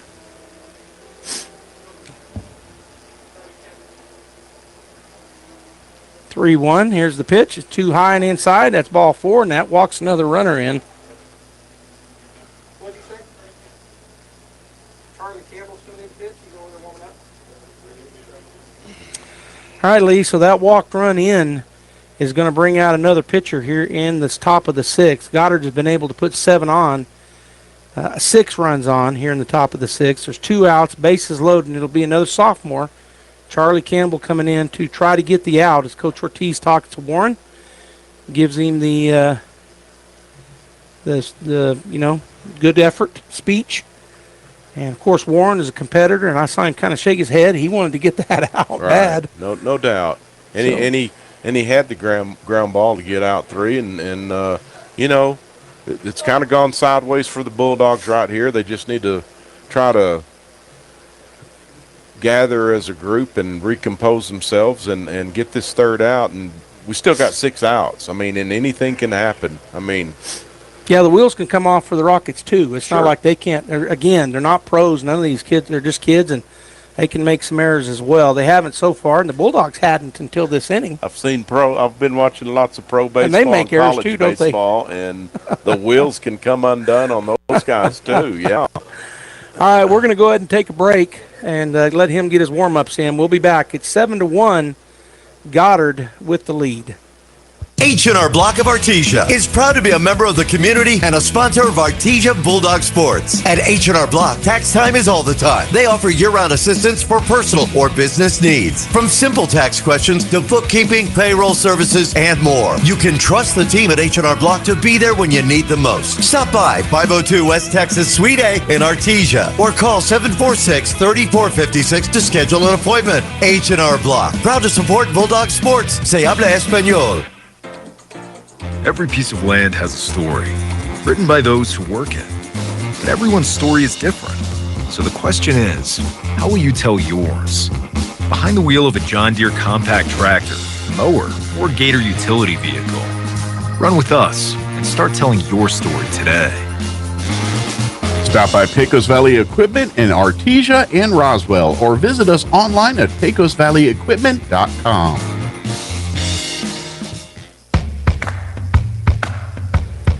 Well, we're in the top of the 6th with 2 outs. We've had a new pitcher come in. The wheels kind of have fallen off for the Bulldogs, but as Lee and I were talking about, they can come back on. Team just needs to take a breath, calm down, get this out, and then come and bat. But the bases are loaded for the Rockets with 2 outs, and the new pitcher for the Bulldogs, another sophomore, Charlie Campbell, steps in, right-hander, and he'll face Michael Matheson, number 18, a senior, for the Goddard Rockets, who is 0 for 3 in the ball game, but he reached on an error. First pitch is a pop fly. This should be it. Fading back is Pacheco. He called off the second baseman, and that will be it. So good job by Campbell come in and induce a pop fly just outside of the infield, and that was out number 3. But let me take a look here at the damage done because it hurt us. They got 2 hits. 2 hits is all they got, Lee, but we had 3 errors. Yeah. They had 6 runs cross the plate, and they left 3 runners on the base path. So just a tough inning for the Artesia Bulldogs. As the score now 7-1 as we head into the bottom of the 6th. But they get to come and bat, and we'll see what they can do. It'll be toward the top of the order, Frankie Galindo leading things off, and I guess it'll be Campbell unless he pinch hits for him. Campbell will be next, and then Dalen Pacheco. So the meat of the order will be back. Hawker & Sons of Artesia, a company specializing in excavation and construction, is proud to support and provide construction services to the people and businesses of Eddy County and the surrounding area. With their expert knowledge of the industry, Hawker & Sons is well equipped to offer top-level service and professionalism to all oil field businesses, commercial and private parties with excavation and construction needs. Call Hawker & Sons today at 575-365-3175 or visit their website at hawkerandsons.com. Go Bulldogs! Hey, Artesia Bulldog fans, are you ready to unleash the spirit of victory this season? Tate Branch Auto Group is proud to stand alongside the Bulldogs as they charge onto the field, court, and track. All right, we're back here as Frankie Galindo will step in, lead things off here. He's the number 2 hitter in the lineup tonight. He's walked and he struck out looking. He's 0 for 1 in the ball game. Here's the pitch. Swing, and that's going to be there. We talked about that all night, Lee. He hit it right in the 6 gap where there was a huge gap. Lead-off single. That's what you want to do. Yeah, and the Bulldogs, we're down 6, and that's not insurmountable, but we have to get a sustained rally going and just keep trading places with the guy in front of you and hopefully score. I'm not saying you got to score 6 runs this inning, but I think we need to answer with a crooked number for sure. Yeah, you'd like to at least get half of them back. Okay, Campbell steps in. He swings at that high and tight first pitch, and it got in on him. Foul ball straight back. Yeah, really good pitch by the pitcher, Conrad. Got in on his hands, couldn't do anything with it, and I'm sure Charlie would say I probably should not have swung at that. But, he's first at-bat in a big situation, so we'll see what Charlie can do. Throw over to Galindo, and they know what Galindo does. He can run really fast. If he's not the fastest guy on the team, he's one of them. But he's not getting a big lead. I think that Conrad has a pretty good move. The Bulldogs have been not as forward. There he goes, though, and he tries to get the bunt down, and he should have pulled his bat back. That was high. Should have. That would have been ball 1. And that would have been a stolen base because he had a great jump, but we'll just reset. Fouls it back, does Campbell on the attempted bunt. So that looked like a straight steal because usually on a hit and run, that runner on that's stealing, he'll look inside about his third step to try to see where the ball's hit. But I think it was just a fake bunt, and Campbell didn't get his bat back. That could be. And now he's down in the hole. So, well, it's 0-2, nobody out. Galindo over at first. He's going to throw over there again as he took a little extra step there, which caused Conrad to turn, throw it over. He's stretching out a little bit. He's got his right foot out there. He's off and running. That's a pop fly. He's going to have to go back. Well, it's going to be foul ball. Are they going to get to it? They're not. Boy, Matheson did a good job. Yeah, he almost got there. Yeah, he did. That's right there in no man's land, and that's just a tough play. The right fielder has a long ways to run, and Matheson holding the guy on. He was running full speed to the fence. Good effort. Yeah, that was really good effort. Just for a second, I thought he might get to that, but it was just that, like you said, no man's land. But so I'm going to give Charlie Campbell a attaboy because he fouled off a really good pitch. Yeah. We'll see if Galindo goes again. Conrad takes a look. He doesn't, and that's a good pitch not to swing at. It was way too high. It looked like to me he almost, but he didn't, so it's ball 1. Right. 1-2 the count. Yeah, if Charlie can hit a routine ground ball in between the third and shortstop, that's a base hit. It's base hit. And that's going to be called strike 3. Good front door curveball. Yeah, wow. Really good curveball.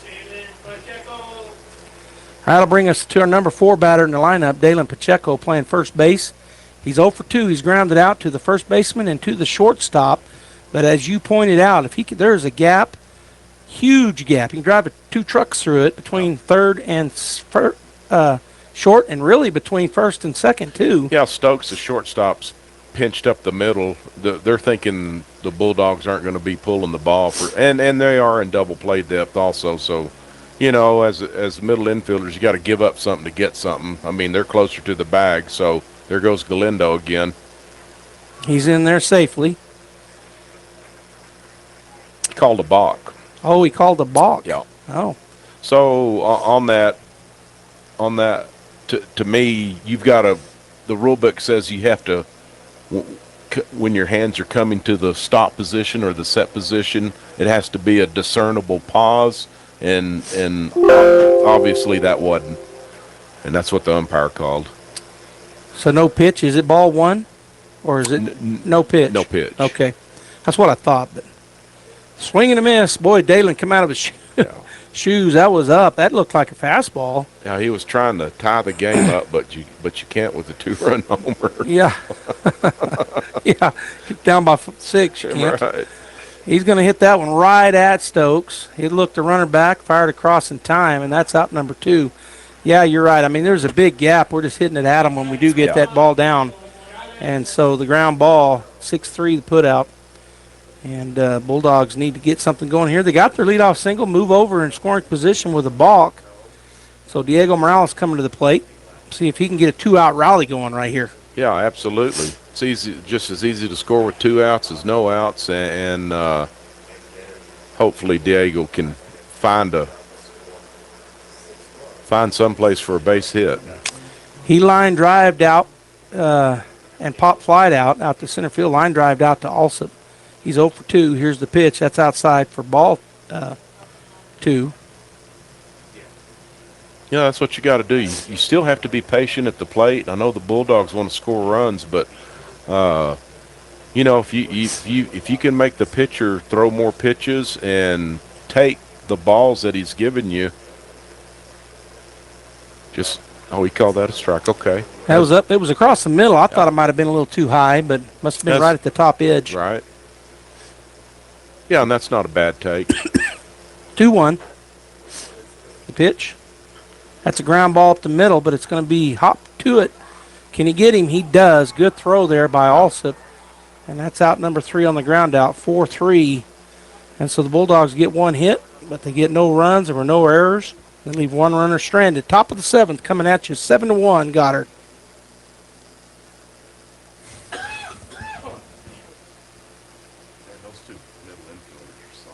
Hey, Artesia Bulldog fans, are you ready to unleash the spirit of victory this season? Tate Branch Auto Group is proud to stand alongside the Bulldogs as they charge onto the field, court, and track. Just like our commitment to delivering top-notch vehicles and service, your dedication and passion for the Bulldogs inspire us every day. Visit Tate Branch Auto Group today, either in person or online, because when it comes to supporting the Bulldogs, we're all in. Tate Branch Auto Group, revving up the Bulldog pride. Go Bulldogs!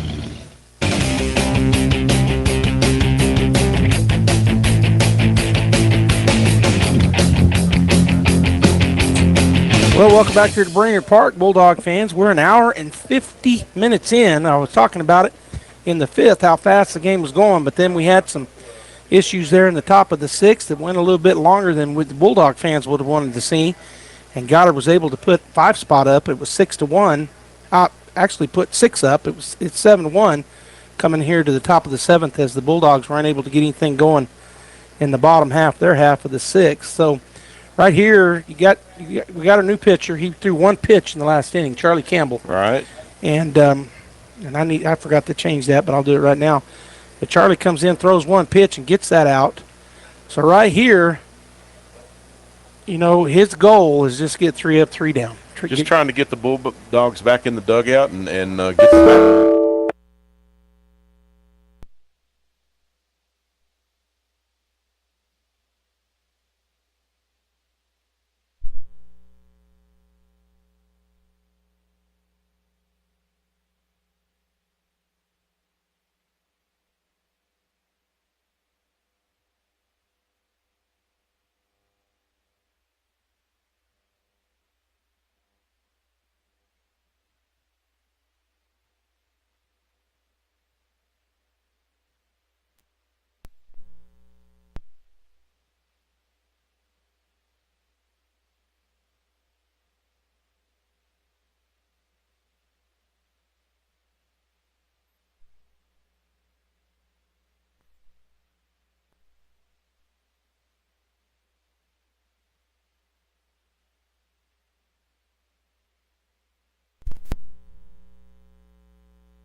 we are.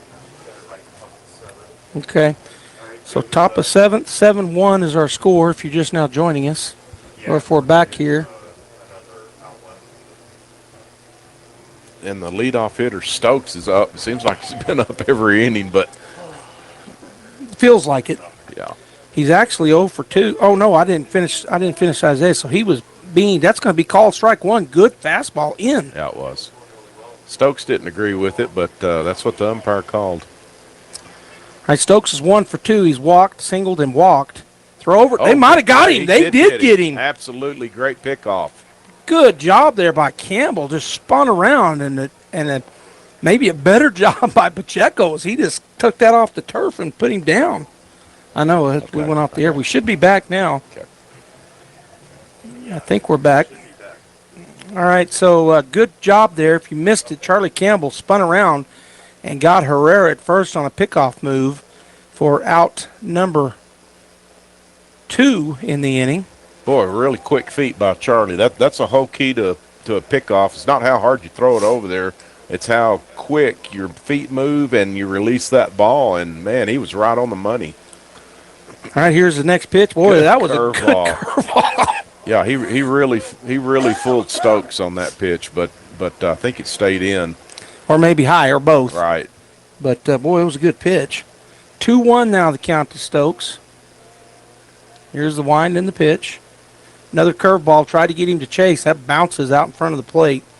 He didn't give, so it's 3-1 now with 2 outs. When it went off. My computer just went like this. It blinked. Yeah. Anyway, on the air, it sounded like a stick of dynamite going off. Wow, what a pitch. Foul, strike 2. He fouled it straight into the glove. Got him in. He brought a fastball in on him, and nothing he could do with it, really, and just a good pitch. Yeah, Stokes is a good player. He's got good bloodlines because I'll tell you a little story about him. There's ball 4, though. He couldn't. I don't know if he tried to. I don't think that was a breaking ball. I think he just overpowered his fastball. Yeah, just overthrew it and spiked it a little bit. But Stokes' brother played 2 years for the New Mexico Military Institute Broncos, and now he's playing at the University of Nebraska. So he's got they're good genes in that Stokes bloodline. Needless to say, as you said, lots of players from both teams have had dads and uncles and everybody playing through the years. Well, now Ryan Alsop at the plate. He is 3 for 4. He had a hard line drive his first at bat, and then he singled every time since. And he's got another fast guy, Stokes, down there at first. There's going to be a spoil. He just missed that pitch. Fouled it straight back for foul ball, strike 1. Hey, Jeff.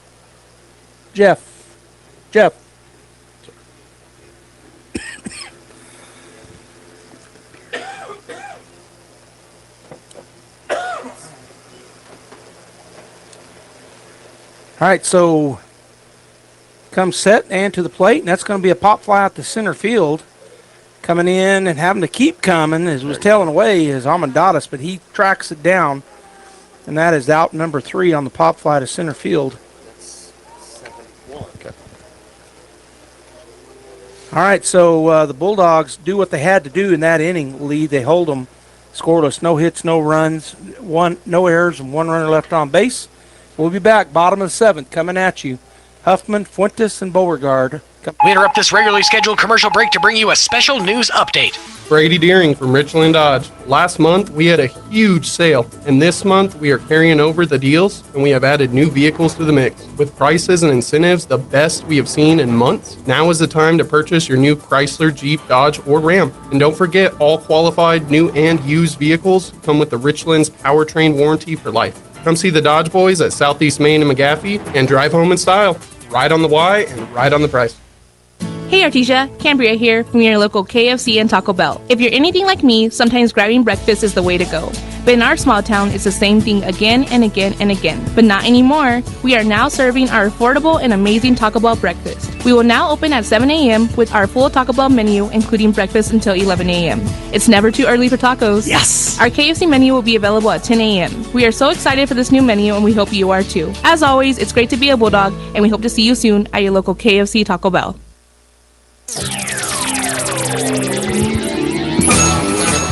All right, we're down to our final 3 outs here. The Bulldogs got to get 6 on the board to tie this thing up, 7 to take the win, and it certainly can be done.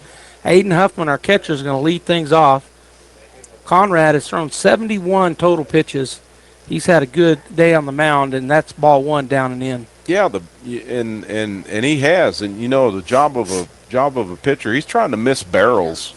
I mean, not give up hard contact, and he's done that for sure. And pretty much if you hit the ball to one of their middle infielders, it's an out, because those guys have played a solid game today for sure. Stokes and Alsop. Swing and a pop fly in the infield over on the right side. It's going to go into foul territory, and Matheson will reel that one in for out number 1. Good play. That's why, with nobody out, nobody on, that's why you want your first baseman to be playing really deep back there behind first base for that play right there. Because if he's anywhere else, it's a tough play. Yeah, he made it look pretty easy. He did. He made it look real easy. All right, so that brings Jet Fuentes to the plate with 1 out. He's going to try to get us going here. He's 1 for 2. First pitch, fouled it straight back over our heads. Yeah, got in on him. Ran that ball in on his hands. 0-1 is the count. Defense set up pretty much straight away. He's going to check swing that one. Going to have to hurry, and they're going to get it done. Another good play by Stokes at short. So 6-3 with the put out. We're down to our final out. And coming to the plate will be Caden Beauregard. I guess that happened a while ago. Yeah, that's when we. Right. So Caden will step in. He's 0 for 1. He walked and he grounded out back to the pitcher his first time through. Here's the pitch. Swung on. Foul ball off to the right side and out of play. Strike 1. Yeah, Caden, if he could get on and maybe, you're trying to get it back to the top of the order again for the Bulldogs. That's 2 hitters, but way outside, ball 1. 1-1 now to Caden. That's the plan with 2 outs for sure. Yep. Here's the wind and the pitch from Conrad. Curveball. Whew, just missed high, I guess. Yeah, pretty good pitch. Right, that was a good pitch. That was a tough take. Yeah. 2-1 the count and the pitch, and that's going to be inside, ball 3. So 3-1. You said this earlier, Lee, and I think a lot of times a casual baseball fan doesn't think this way, but it's absolute truth. A walk's as good as a hit anytime. Anytime, absolutely. Here's the pitch, and that's too low. No, he called it. Beauregard started to go to first, called strike 2 on the lower end of the strike zone. So it's a full count with 2 outs. 7-1 Goddard. We're in game 1 of the 3-game series. He's going to foul that one back. That got in on his hands and up in the zone a little bit too. So tough pitch. He did get a piece of it to stay alive. He did. That's did a good job of staying alive and just trying to, fight good pitches off to where he can get something he can handle. This pitch is too low, so a good at bat for Caden. Really good at bat again. All right, so Jesse Amendada's coming to the plate. He's 0 for 2 tonight. We talked a little bit about what he did last week with Lovington. He kind of came to life there against Lovington. So maybe he can get it going again. Right now he struck out and grounded out back to the pitcher. But needs to get on base right here and get to the top of the order, as you've already said.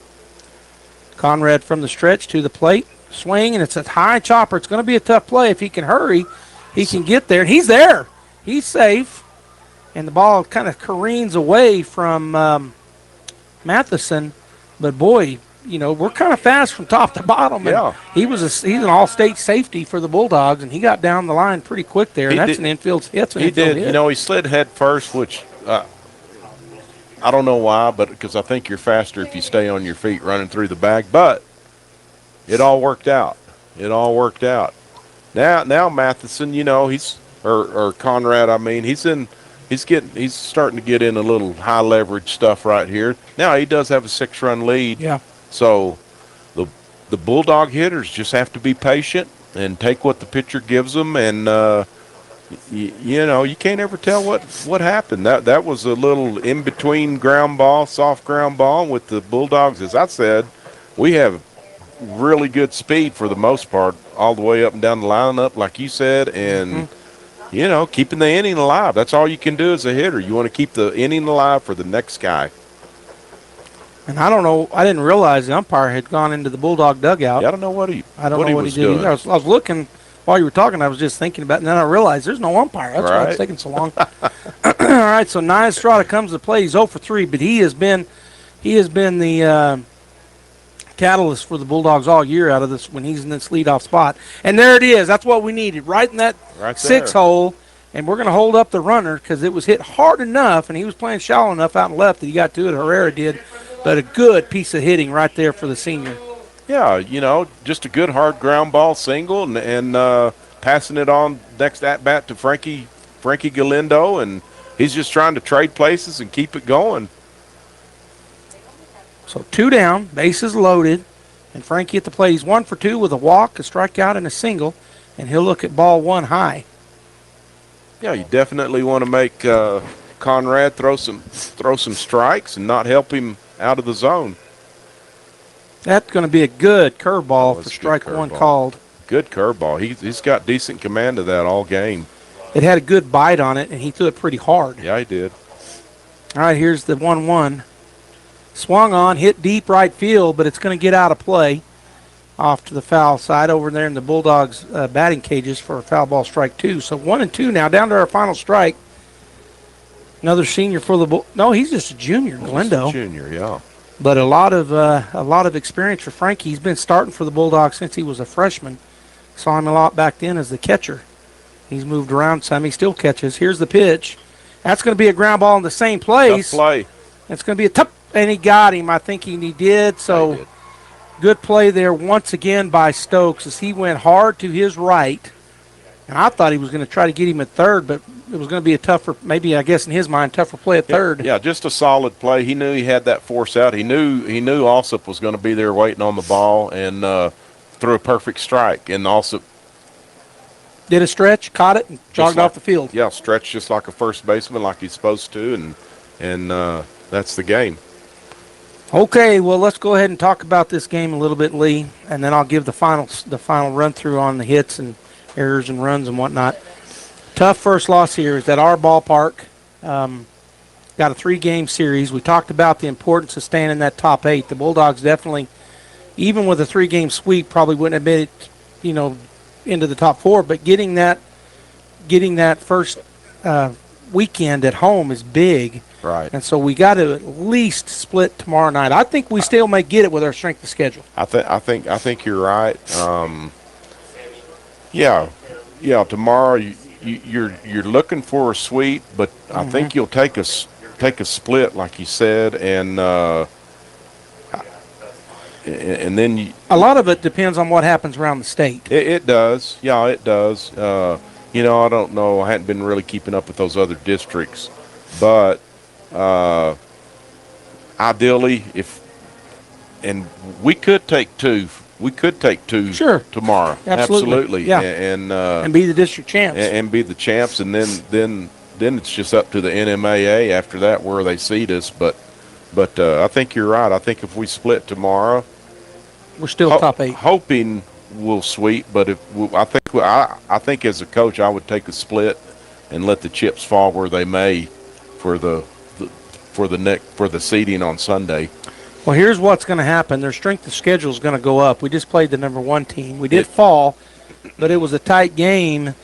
Just had 1 inning where we had some mistakes, had 3 errors, and that's going to be the difference of game in a tight ball game. Yeah, that big play with Byers having to leave the game. That was the other. That was absolutely critical. Yeah. Critical for the Bulldogs and an advantage for the Goddard Rockets. Yep.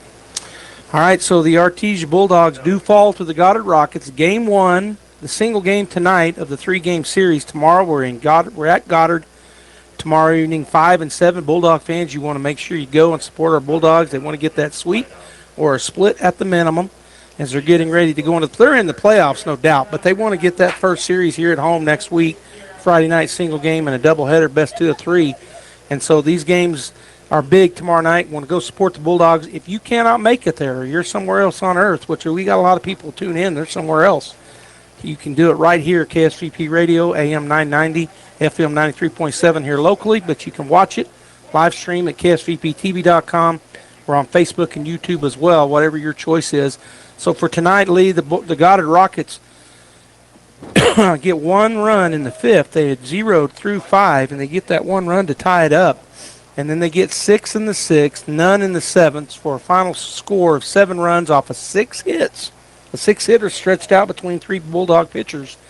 They had no errors, and they leave 10 runners stranded. So pretty good defense behind the Bulldog pitchers, except for 1 inning, right, where we had those errors. Yeah. The Bulldogs, on the other hand, they come out firing. They get their first run in the bottom of the first, and then stay zeros the rest of the way. Conrad gets the win. Just an outstanding job by him on the mound. He ends up throwing 89 pitches total. Boy, 89 pitch complete game, 7 innings. You can't ask any more from your number one guy. And he kind of set the tone for the Rockets in this series, and that's what you want out of your best pitcher. Yeah, and he does it even though the Bulldogs get that leadoff 1 run, and then we stay scoreless through the next 5 innings. But he just stayed consistent, had good defense behind him. You talked about their middle infield.